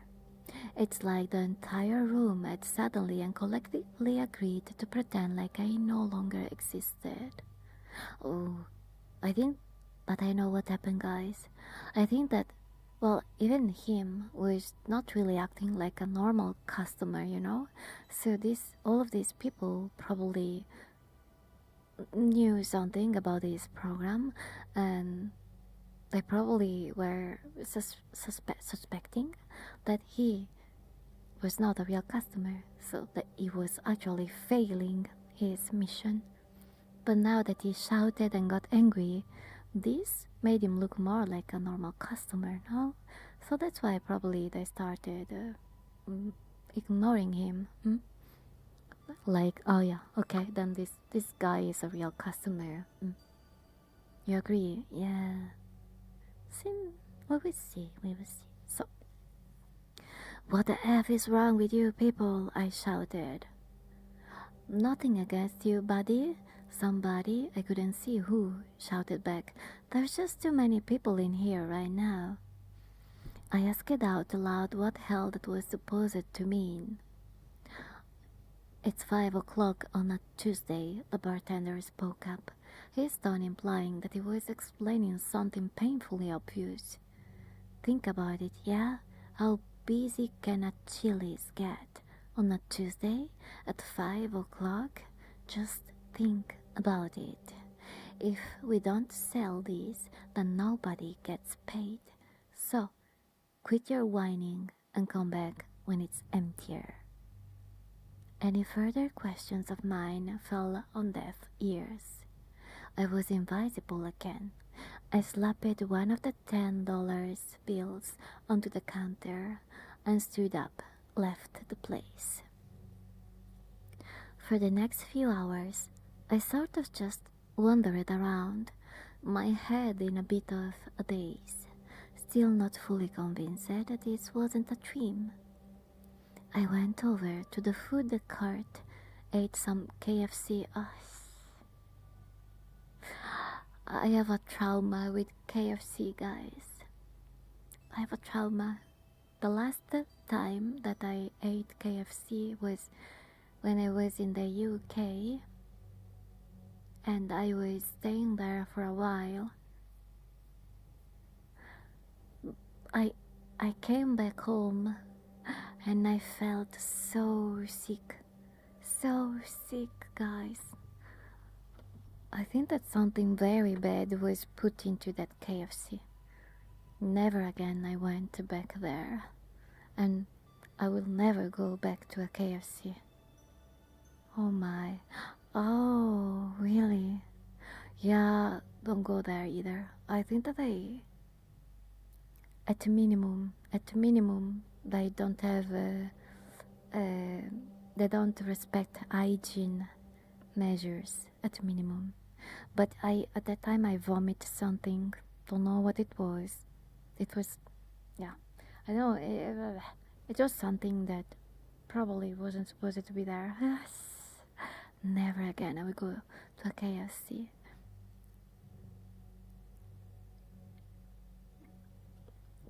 And only after that I chew up that thing, I stopped feeling sick. I'm starting to think about, you know, all those horror stories of people finding fingers, rats, and whatever. No more KFC for me. No more.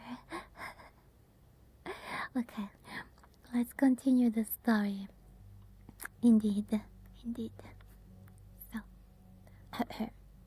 the guy working the counter there didn't say a word to me, communicating via nothing but head nods. Then, when I bit into the chicken, I realized that some of it was still raw. I just ate around it. This just means all of those people working in these shops are not real workers, guys. It's becoming like a confirmation now. So after that, or maybe it's just a normal KFC. So after that, I went over to the Under Armour store. Oh, I like Under Armour. Spent some time looking over some knockoff jackets. Wait, what? The labels read Andre Armour. Well, I guess that's not an Under Armour store then, huh? But nevertheless, seemed comparable in quality to the real thing. I picked one of them up, along with a t-shirt. Surprisingly, the lady who worked there was actually pretty nice. Actually put some effort into being an employee, or maybe she was a real employee. You know my theory, guys? I think that this one is just someone new, like him. So they try to follow the rules of the mission. We will see. So, after that, I was down to just $20. I went over to the movie theater, which was completely empty save for a woman who was asleep behind the box office and some guy sweeping the floors. Hello, Saitam. Saitam, we are reading a horror, more mysterious maybe, than horror story. So there is a guy that went into huge depths and he found a kind of weird job. It's like mysterious shopper, to be a mysterious shopper for a mall that is dying, but the CEO doesn't want it to close, so he hires mysterious shopper. But there are quite a few weird rules, and we still don't know what will happen if this guy won't follow them. We just started entering the mall. He got some drinks and stuff and found pretty weird people and angry people. So, but he's not allowed to tell them who he is in reality. The mission will fail. Okay, so he's at the cinema now. The screen that was supposed to be displaying what was playing was glitched, completely bugging out. So I went up to the guy, asked him what was on. He just shrugged, said that it could be anything. What the heck? Then I asked how I was supposed to buy a ticket, and he said all I needed to do was go up to the box office and put a $10 bill on the counter. Then I could go into any of the theaters. But to try and not wake Lindsay up, since she gets real cranky when that happens, and he doesn't want to deal with it. This is also weird. How can he try to fake to be a real shopper when things are so weird around? So I parted ways with another bill, then went into the closest theater, catching about 2/3 of that last Avatar movie, the one with the fire in it. There was only one other person in the theater, sitting near the front. They were there when I'd walked in, and they didn't move after the film had finished. Is the person alive or not? I left the theater and went into a washroom. Splashed my face with cold water while looking at myself in the mirror, taking deep breath. Now the anxiety was starting to break through. The fear as well. Do you speak 3 languages? I'd say I studied many languages, but I would say that I only speak 2. But I understand a bit of Japanese, Korean, French. I studied a bit those too, but I can say that I can speak in those. Oh, thank you, Prajwal. Thank you so much, Prajwal. You also speak to twin. I'm actually a twin. I'm a real twin. And since my birthday was the 29th, I'm also a Gemini. Okay, so twin. There were a few more odd occurrences after this. I walked past an electronics store, and this short, older dude came out from behind the counter with his big smile on his face and tried gesturing for me to come inside. Cell phone, he kept saying, fix cell phone. I told him my cell phone didn't need fixing, and his expression dropped like a stone in a lake. I watched him as he walked back into the store and rolled down the security gates and disappeared behind them. Then the lights went off inside. Wow. Well, you know, guys, if you think about it, if all the so-called shoppers here only have $100, I don't think that I can spend them in an electronics store, and this means that this store won't probably have any shopper. So this person either became crazy for loneliness, or I don't know, or maybe he failed his mission.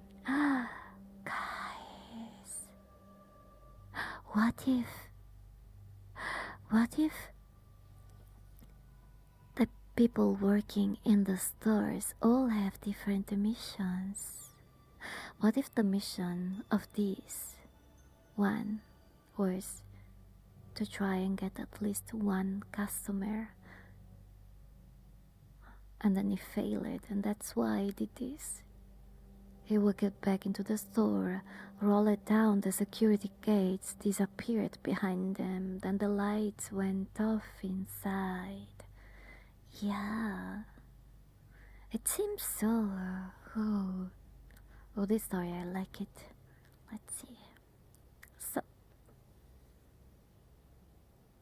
there was also this lady walking around with a metal tray, claiming to be offering samples of cinnamon rolls. The cinnamon rolls in question being dollops of thick, gray, bubbling sludge. Safe to say, I passed on it. Oh, okay. Did she have these always the same cinnamon rolls to sell? And she failed, and this became like this. At some point, I had what I believe was a panic attack. Never had one before, but I think this was it. Tightness in the chest, an overwhelming sense of dread. It is a panic attack. I can confirm. I found a bench somewhere and took a seat. Pulled up some breathing exercises on YouTube and tried to replicate them. To my surprise, they worked pretty well. Then I should try them too then. Cause for example, today I will have to sing in front of people and I will be very anxious. I should try those too. So, I went back to the food cart, spent my last $10 on a large peanut butter milkshake from Baskin Robbins with a bunch of chocolate bullshit blended into it. So, this guy, he only eats and drinks shit. If we think about it, he's not. This guy, he only drank alcohol. Then he went to KFC, and now he went to get Baskin Robbins peanut butter milkshake. If you feel anxious, think I'm there among the crowd. Prajwal. Nah, don't tell me that you also eat like that. So, and that's where I am now, just sitting here at Baskin Robbins, waiting for 9 to hit so I can get the F out of whatever the F this place is. But I'm feeling better now, I think. Maybe it's just the dopamine from all the sugar. But I'm feeling alright. Enough that I think I'll be able to get through this. Oh shit. There's a guy walking towards me now. He just sat down beside me. Let's keep going. Some time passed. What did this writer wrote? I won't wear a mask, Prajwal. And I know what you are trying, where you are trying to go. So it's time to pin you. Prajwal, come here. We must stop the... what's it called?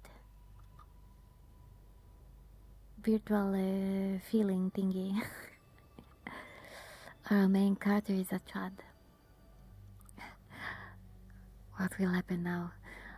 He had someone sitting right next to him. Let's see. Oh, the good news is I am back in my apartment now, mostly unscathed. The not so good news is that as much I need the money, I'm not sure if I can go back to that place. So, about the guy in the food cart. He was young, maybe early 20s, tall and skinny, brown hair cut into a short fade. Looked like a bog standard college kid. He sat next to me, started making small talk, asking me how my day had been, was the milkshake good, etc. I tried ignoring him at first, but he seemed nice and normal and coherent enough that I started to feel bad about it. So we got to talking a bit. He told me his name was Daniel and that he used to be a copywriter but got laid off around 6 months ago and hasn't been able to find anything since. So, what's what he was doing here? What about you? It then asked. Why are you here? Right at the moment, I felt comfortable enough to tell him the truth.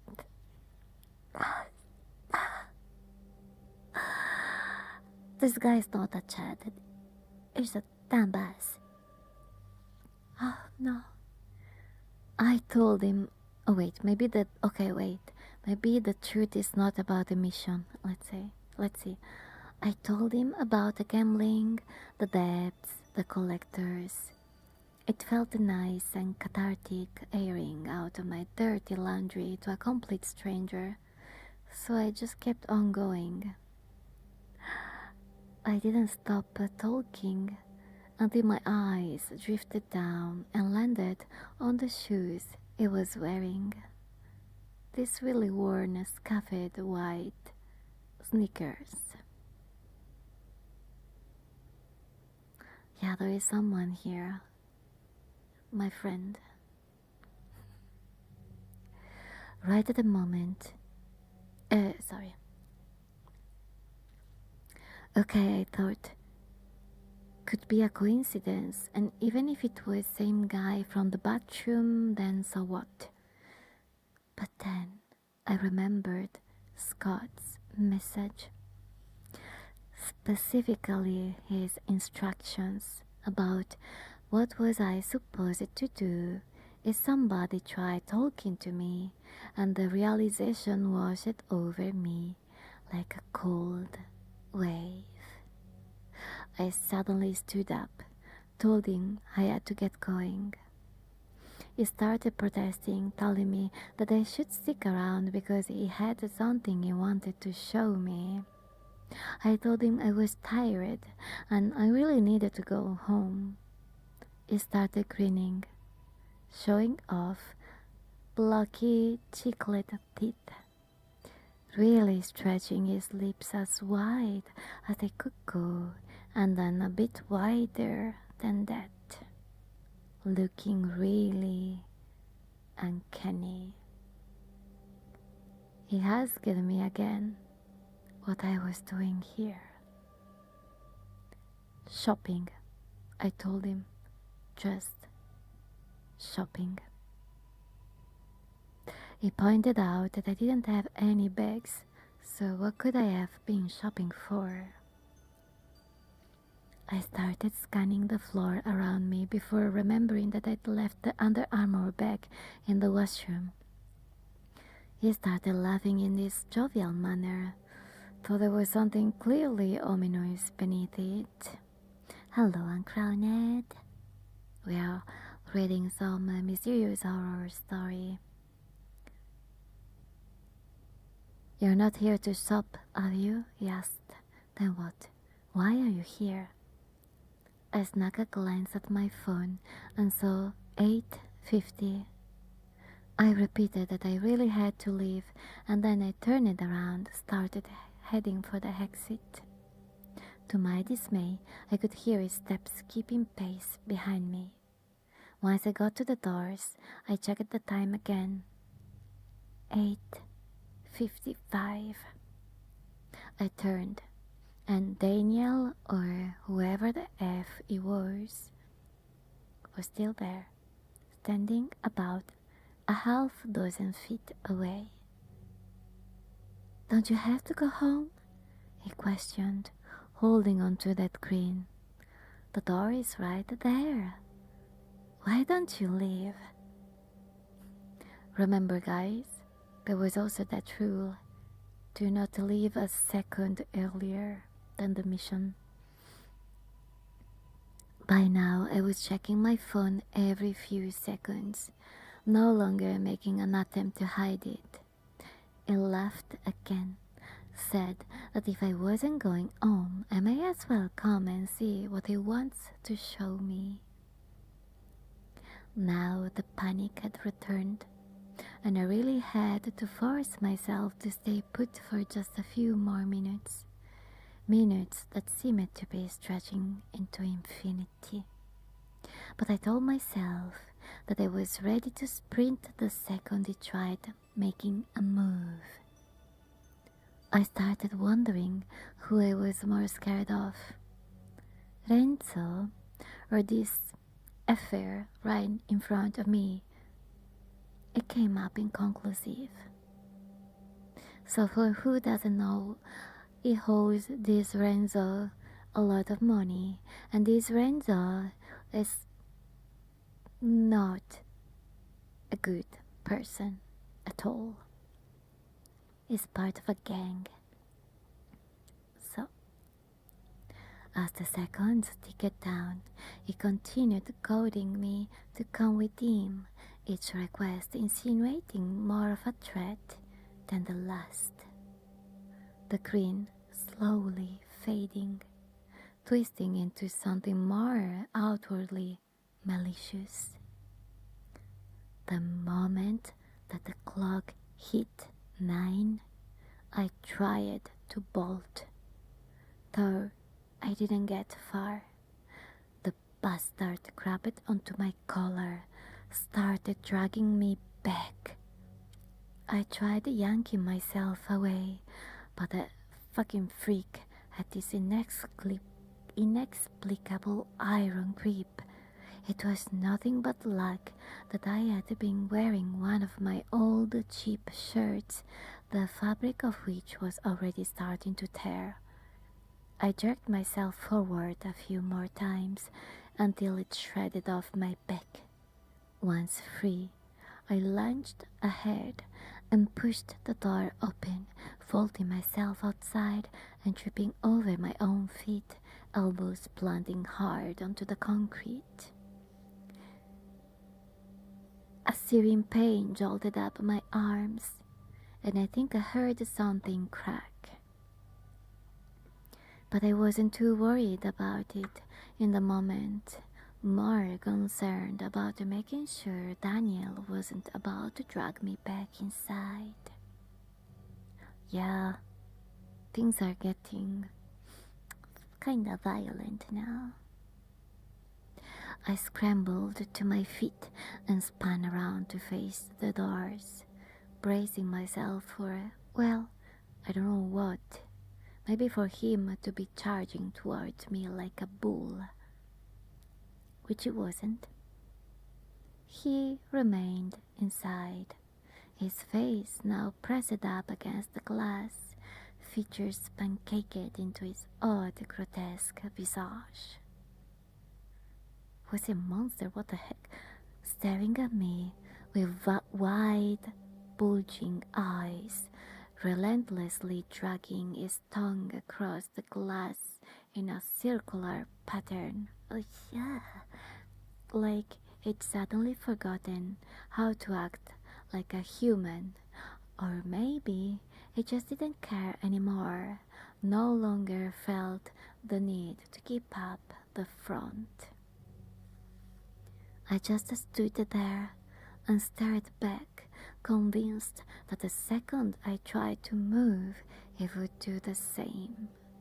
I'm not sure how long this little stalemate of ours went on for, but I remember my heart racing the entire time, beating faster and faster, approaching a point where I thought it might just explode. But eventually it did leave, detached his face from the glass, and spun around and just walked it off. What the heck? Yeah, was this guy a monster or a person turned into monster? Cause they failed their mission. Stuck there forever, cursed forever. We will see.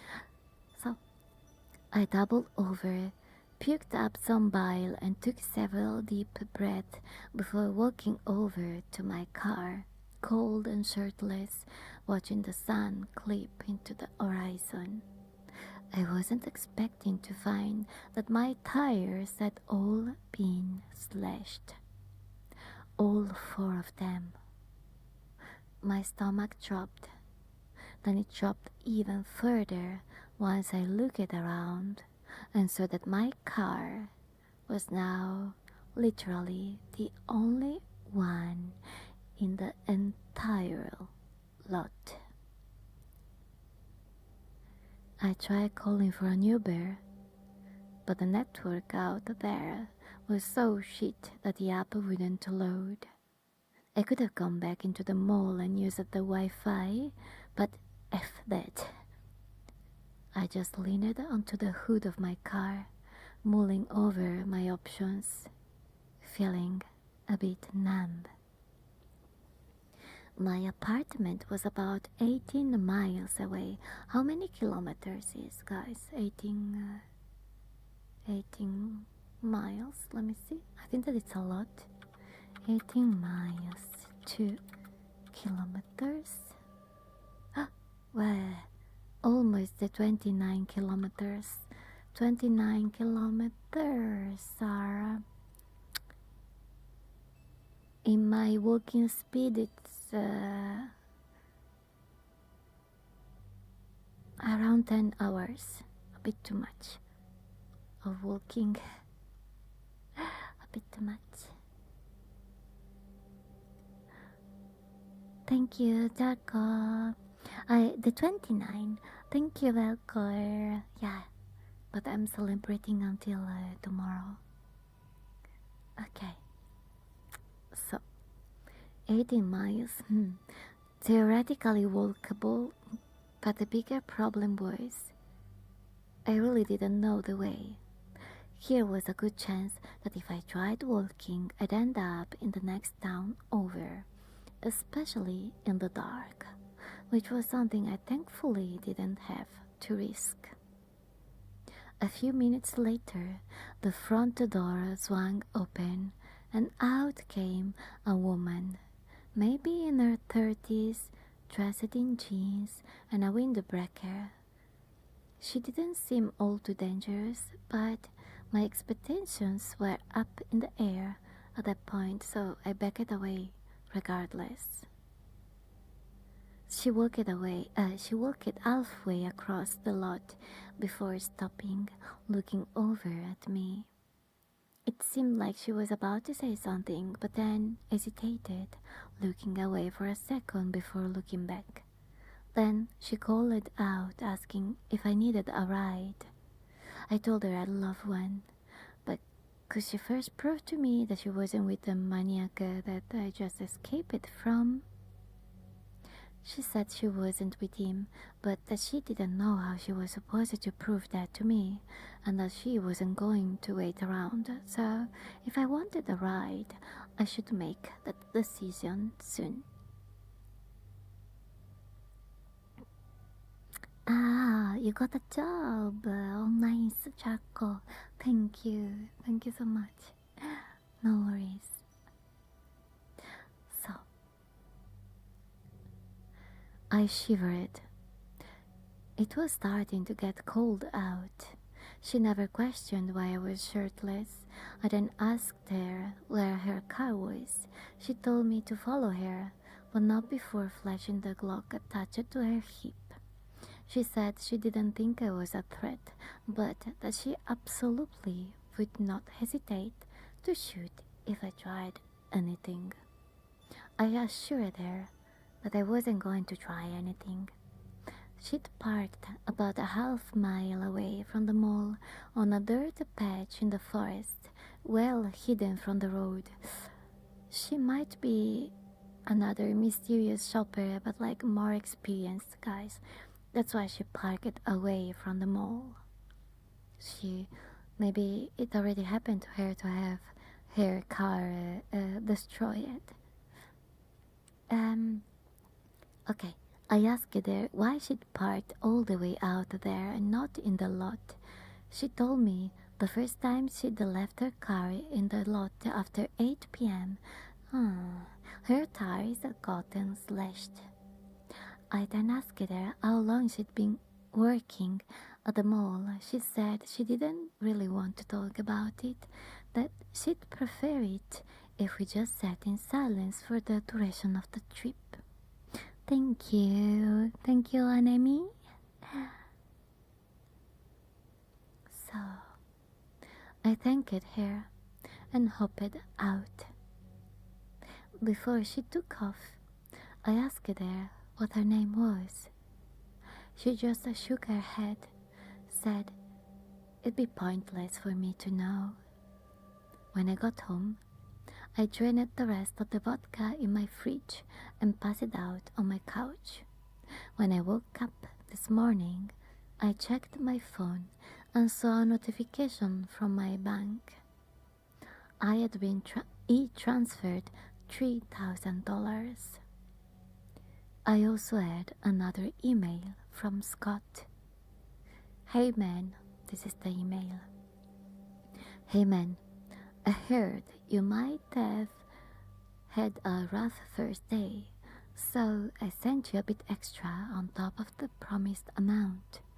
Your hours are the same for today, 2 to 9 p.m. And also, man, just remember what I said before. You are a customer in there, so act like it. It's about 10:30 a.m. right now, and I'm just lying on the couch, sipping some clamato juice, not really wanting to move, especially not to go back to that place. I spent some time trying to calculate how far $3,000 could get me if I skip it down, and concluded probably not very far. Then I tried conjuring up some other ways I might be able to cover the last $7,000 before asking myself who I was kidding. I really don't want to go back there, but I know I will probably have to.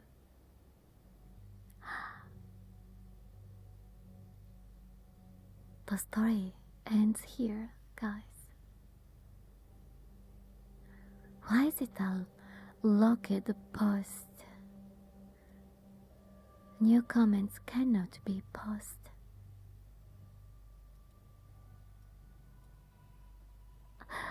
I'm curious. I'm gonna check this guy. This Mr. Outlaw that wrote this story. Do you have other posts?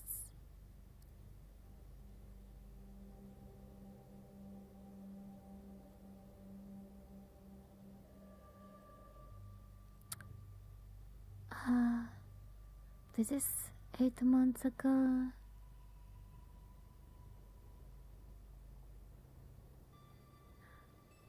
Posts.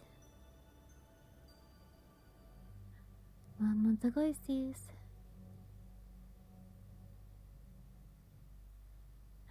Wait, did he post this story twice? Or is this the continuation? He posted this story twice.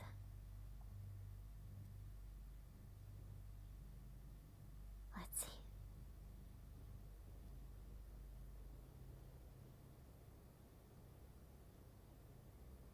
Okay, so I don't know why, but the post with 3,400 thumbs up is the one that is locked, but the same story, same post that has only 100 is not locked. I think that it should have kept open the other, but maybe it was the mods doing that because they saw a double post. Oh yeah, by the way, I had to say something pretty important. You look totally beautiful, gorgeous, and pretty today. I'm gonna pin you, Prajwal. Again, come here. Don't run away. There.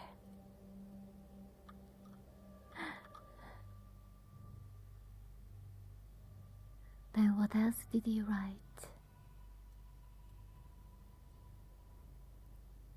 This is the last. A few weeks ago, I agreed to enter an experimental haunted house.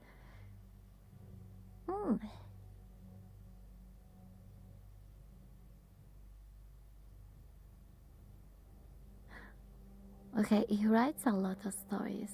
He's a very good writer. I want to keep this in my bookmarks. His account, and we might also, who knows, we might get a continuation of this. So, let's go back now to the standard ASMR.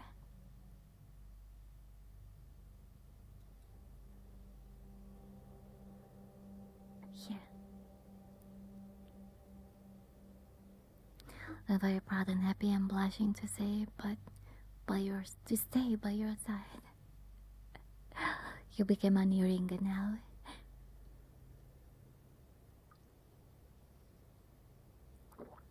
Oh wait, I need to get more water. Give me a moment, guys.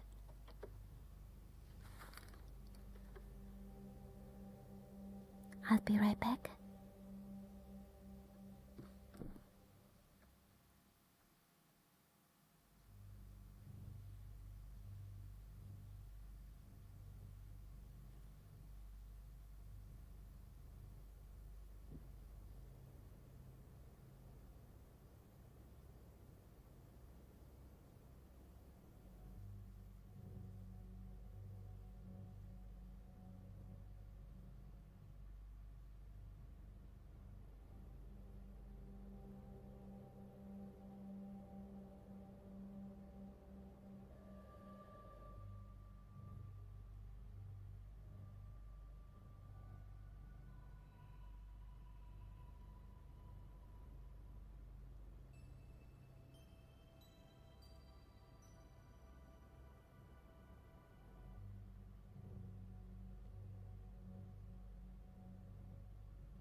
I'm back.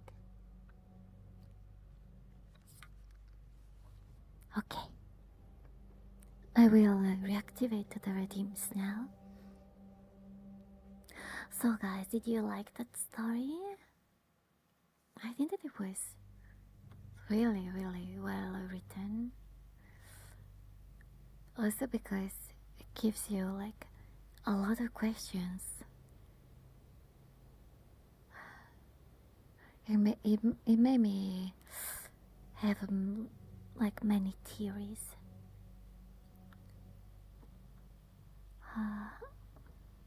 Okay, the ASMR redeem on Twitch are up. You should read the Japanese ghost stories next. Oh yeah, yeah.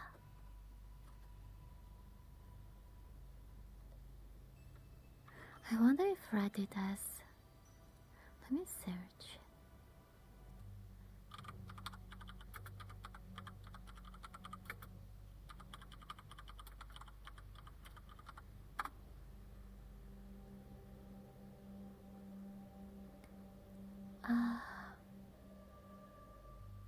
JR.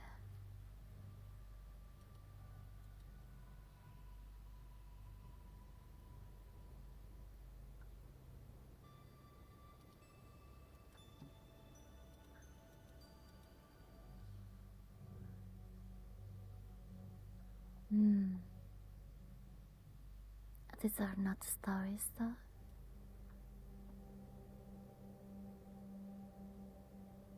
So we probably have to search for them manually. Yeah.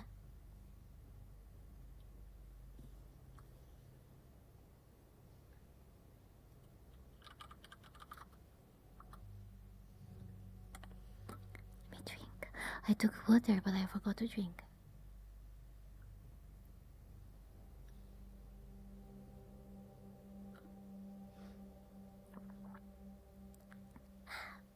Okay. I just wanna hear something creepy and uncomfortable. So I guess you also like horror stories, mysterious stories. Do you like true crime? I also like true crime. My mom too.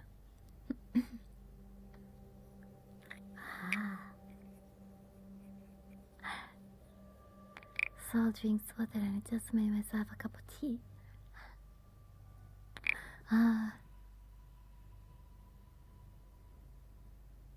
You just reminded me, Wolf. I got some very peculiar tea, but like 1 month ago, and I never tried it. I should try it before it's too hot outside.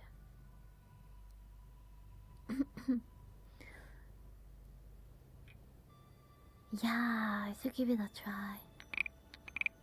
Maybe I could make it after the stream, but I have to check if it's okay to drink tea before singing.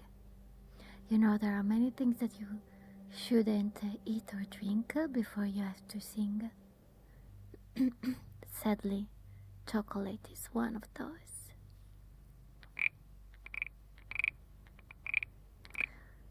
You got Diet Coke with lemon squeeze in it with honey. I have Coke Zero. I was like in the past I preferred the diet version, but now I prefer the zero because it's more. It tastes more sweet. The zero.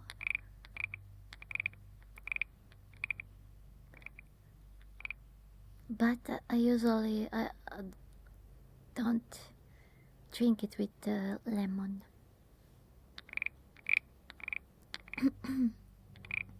You found a tea called Royal Milk Tea. Oh, you would like to try it? Wait, you found it, but you didn't get it, right? Well, let me take care of the tea that I found. I want to tell you which one is it. Give me a second.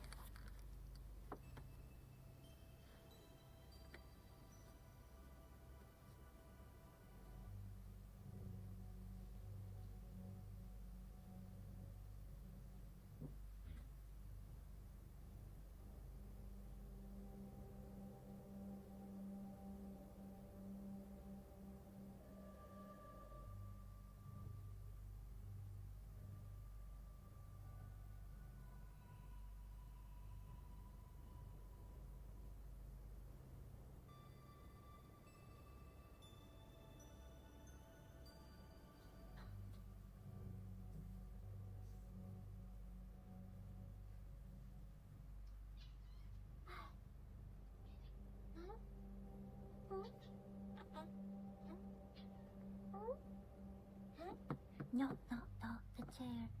No. Morgana. Huh? We have a guest, guys.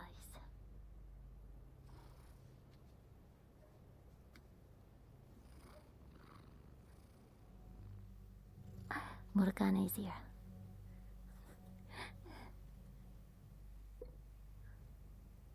This is Morgana. Let's have some pouring ASMR.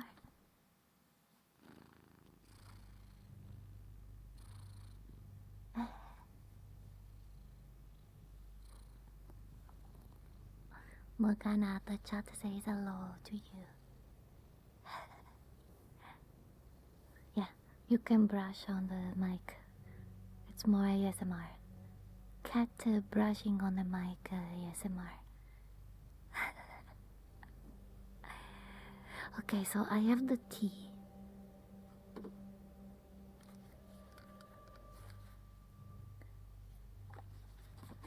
This one.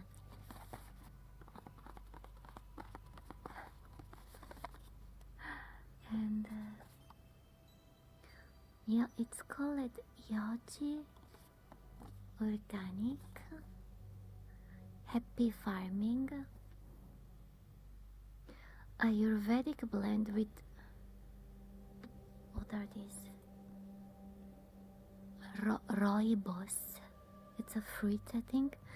Rooibos, vanilla, and lemongrass. It has a very cute box. I will take a picture and show it to you. Rooibos. What are rooibos? Is it like a fruit?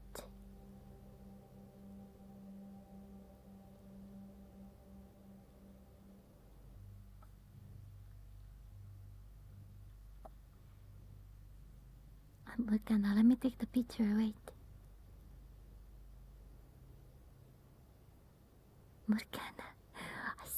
Morgana is brushing on my hand.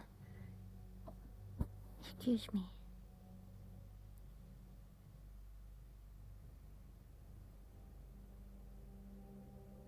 Ouch.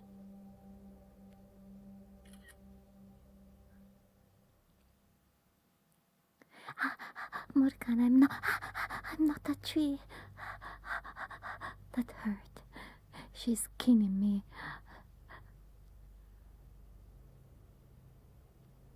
Ow, Morgana, it hurts.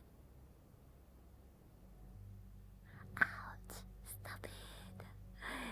It hurts. Okay. I'm gonna send the picture.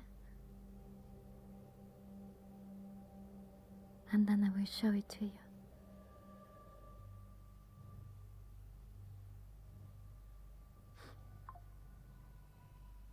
It tastes good. Roy means red. Boss means bush. It's your language. Oh. Yeah, Morgana is scratching me. Right? Okay. So, the picture.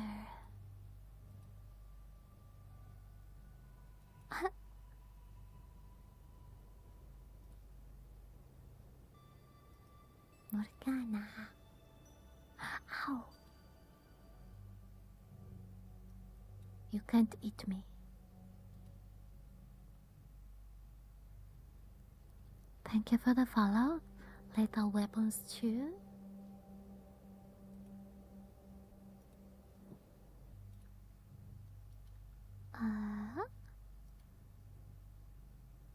Tea.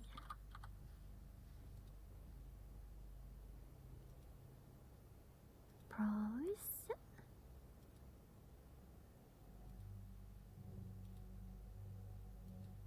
Wow, this is huge. This picture is very big. Okay.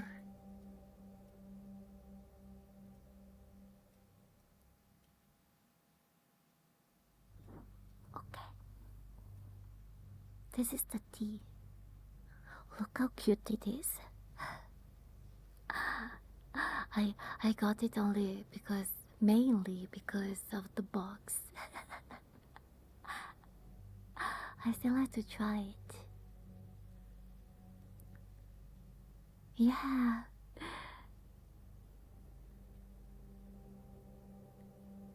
And I was also curious about the ingredients. I will open it. I want to see how are the tea bags. It says... Huh? What is this?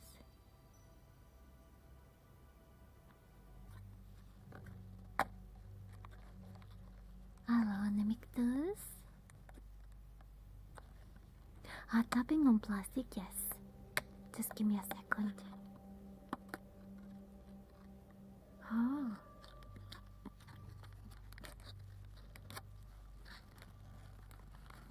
We are doing an unbox.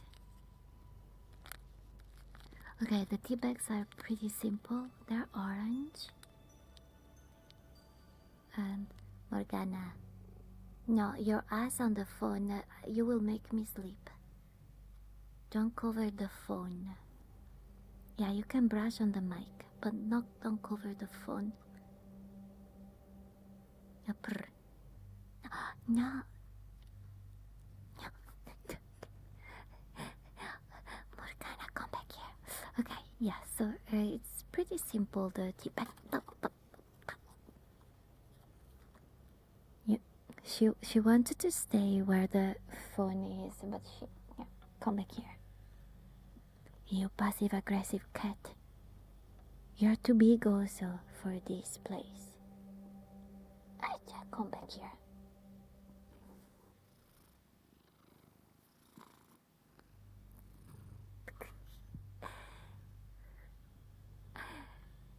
Your box looks so much better than mine. The tea. Your tea bags are just PG tips.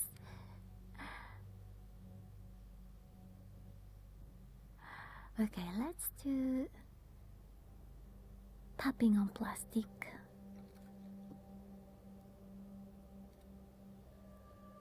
For Nemictus. Do not try to scratch the walls, Morgana. Okay.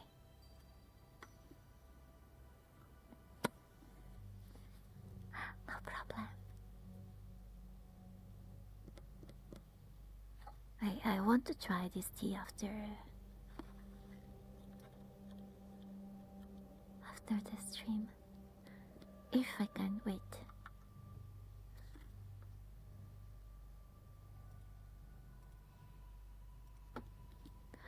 Can you drink tea before singing?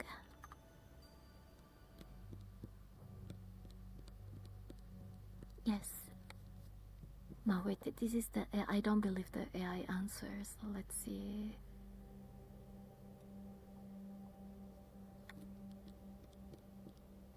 Non-caffeinated tea. This is not Morgana. No. Cause every time that you see me falling asleep, it's Morgana's ass on the phone.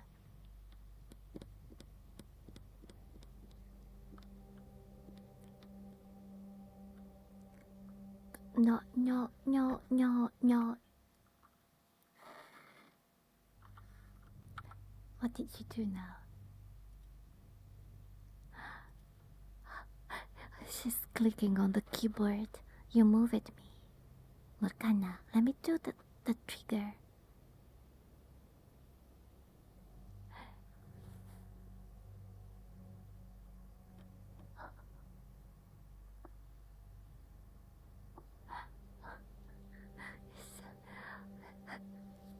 She won. The keyboard is basically outside of the desk now, so she can stay there instead.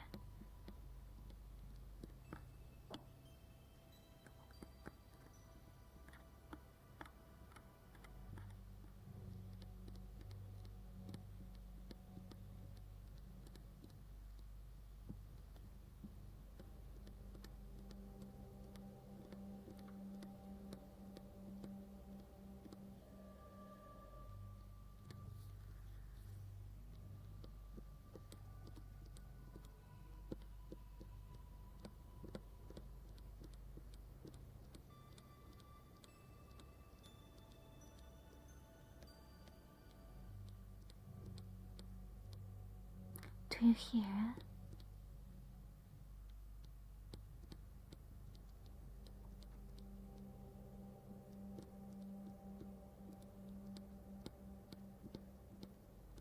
Okay.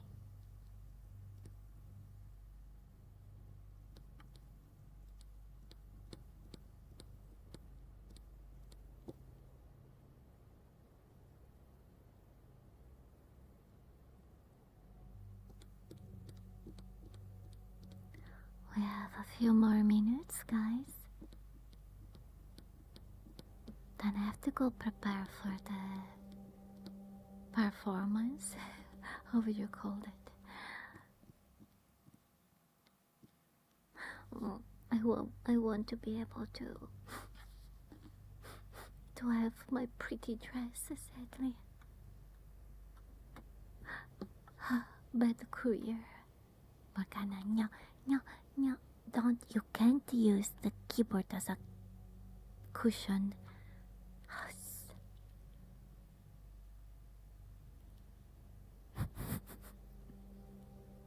Lepre.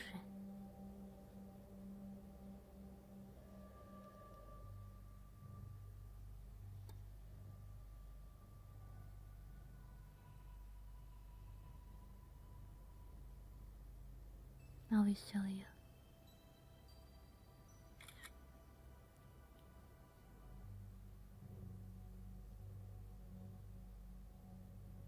This is what's happening right now.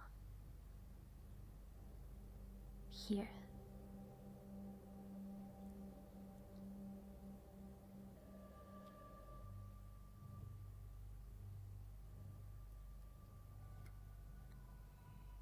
You like the keyboard?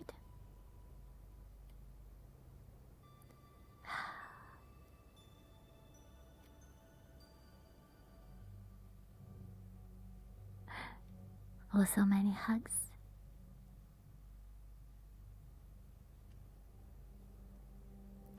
Oh, I see. I also don't have a mouse now.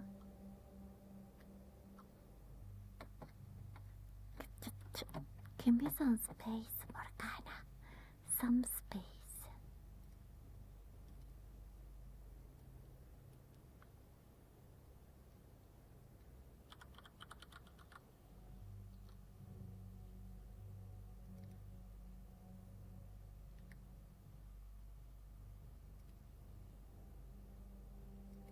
Look.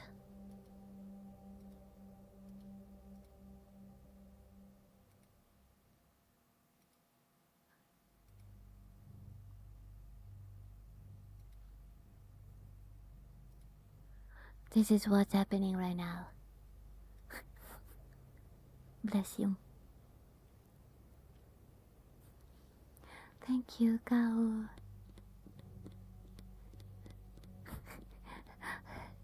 Behind there is my phone for VTubing. But she's here. She's pouring. Oh, maybe I can turn the mic.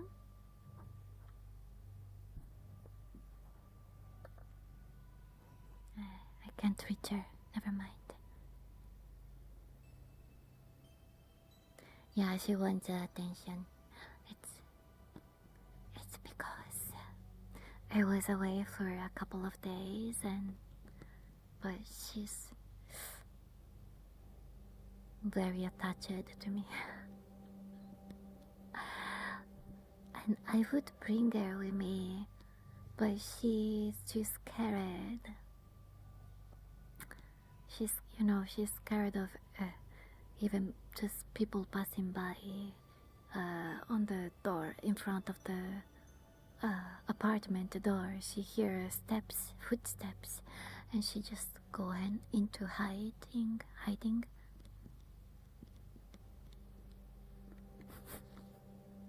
Someone wants to be pinned. I see.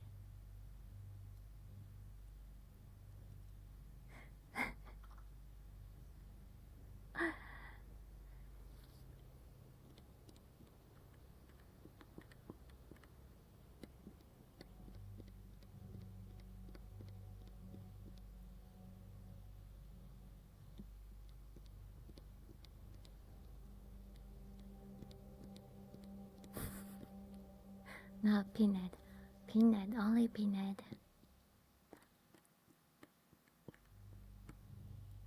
Morgana can be petted, not Peanut.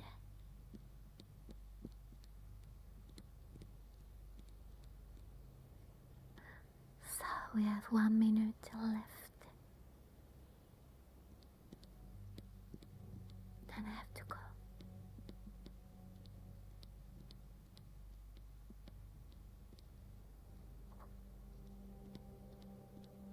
Oh. Okay, I saw that. Your trigger. Morgana. I would do that trigger and then I will finish. Morgana, stop rolling.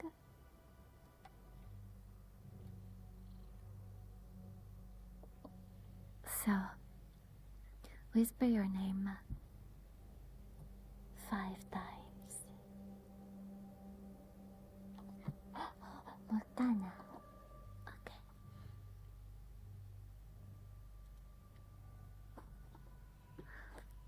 I will probably mess up with the pronunciation, but I will try my best.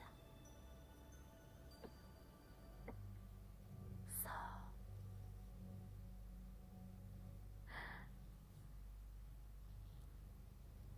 Sabi Lil Box 0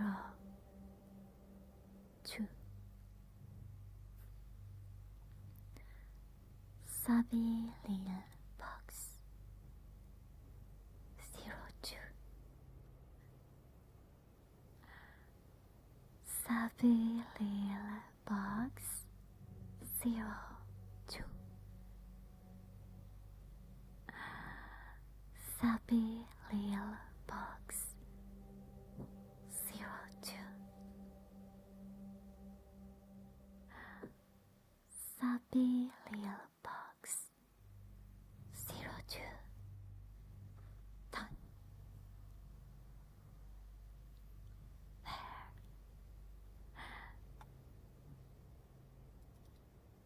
Oh, so it's time for me to go, guys. I didn't mess up. Oh, I'm happy. Thank you too. So I'm not sure if I can stream this night after the event. It's probably is a no, cause I think that the event will be pretty long. So well, I will be there tomorrow.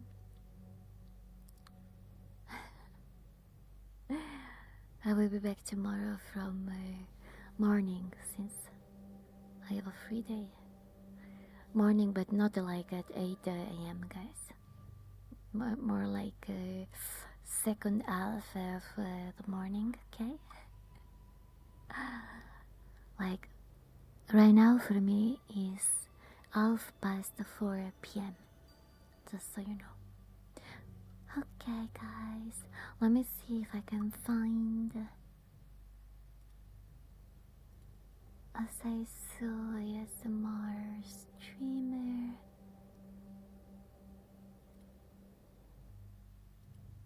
Otherwise, we just go.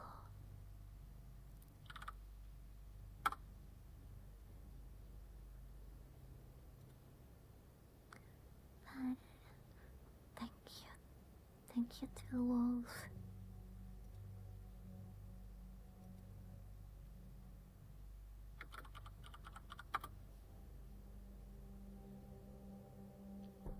Yeah, I will record it, but I don't know if I can share it after. Well, of course, not the video, only the audio, because as I said, I have to be careful not to dox myself. So I always record for training reasons my singing performances, but as for sharing, we will have to see. Yeah, I know, but people might say certain things or my name, or so I have to be careful. I don't see seiso ASMR going on right now on Twitch, so I will just turn off the stream like this. Sorry, guys. So thank you again for staying until now. I will see you most probably tomorrow. I don't think today. And I hope that you will have a nice rest of the day. As always, whenever you will go to sleep, stay warm. Dream about the moon, elves, magic, and dragons. Thank you. Tomorrow, though, will probably be gaming. We will see. Or maybe we can do a mix. And singing. Thank you, but I want to be a raid. I can't find the seiso ASMR streamers at the moment. So, I will see you tomorrow, guys. Thank you. Bye bye. I will go in 5, 4, 3, 2, 1. Bye bye.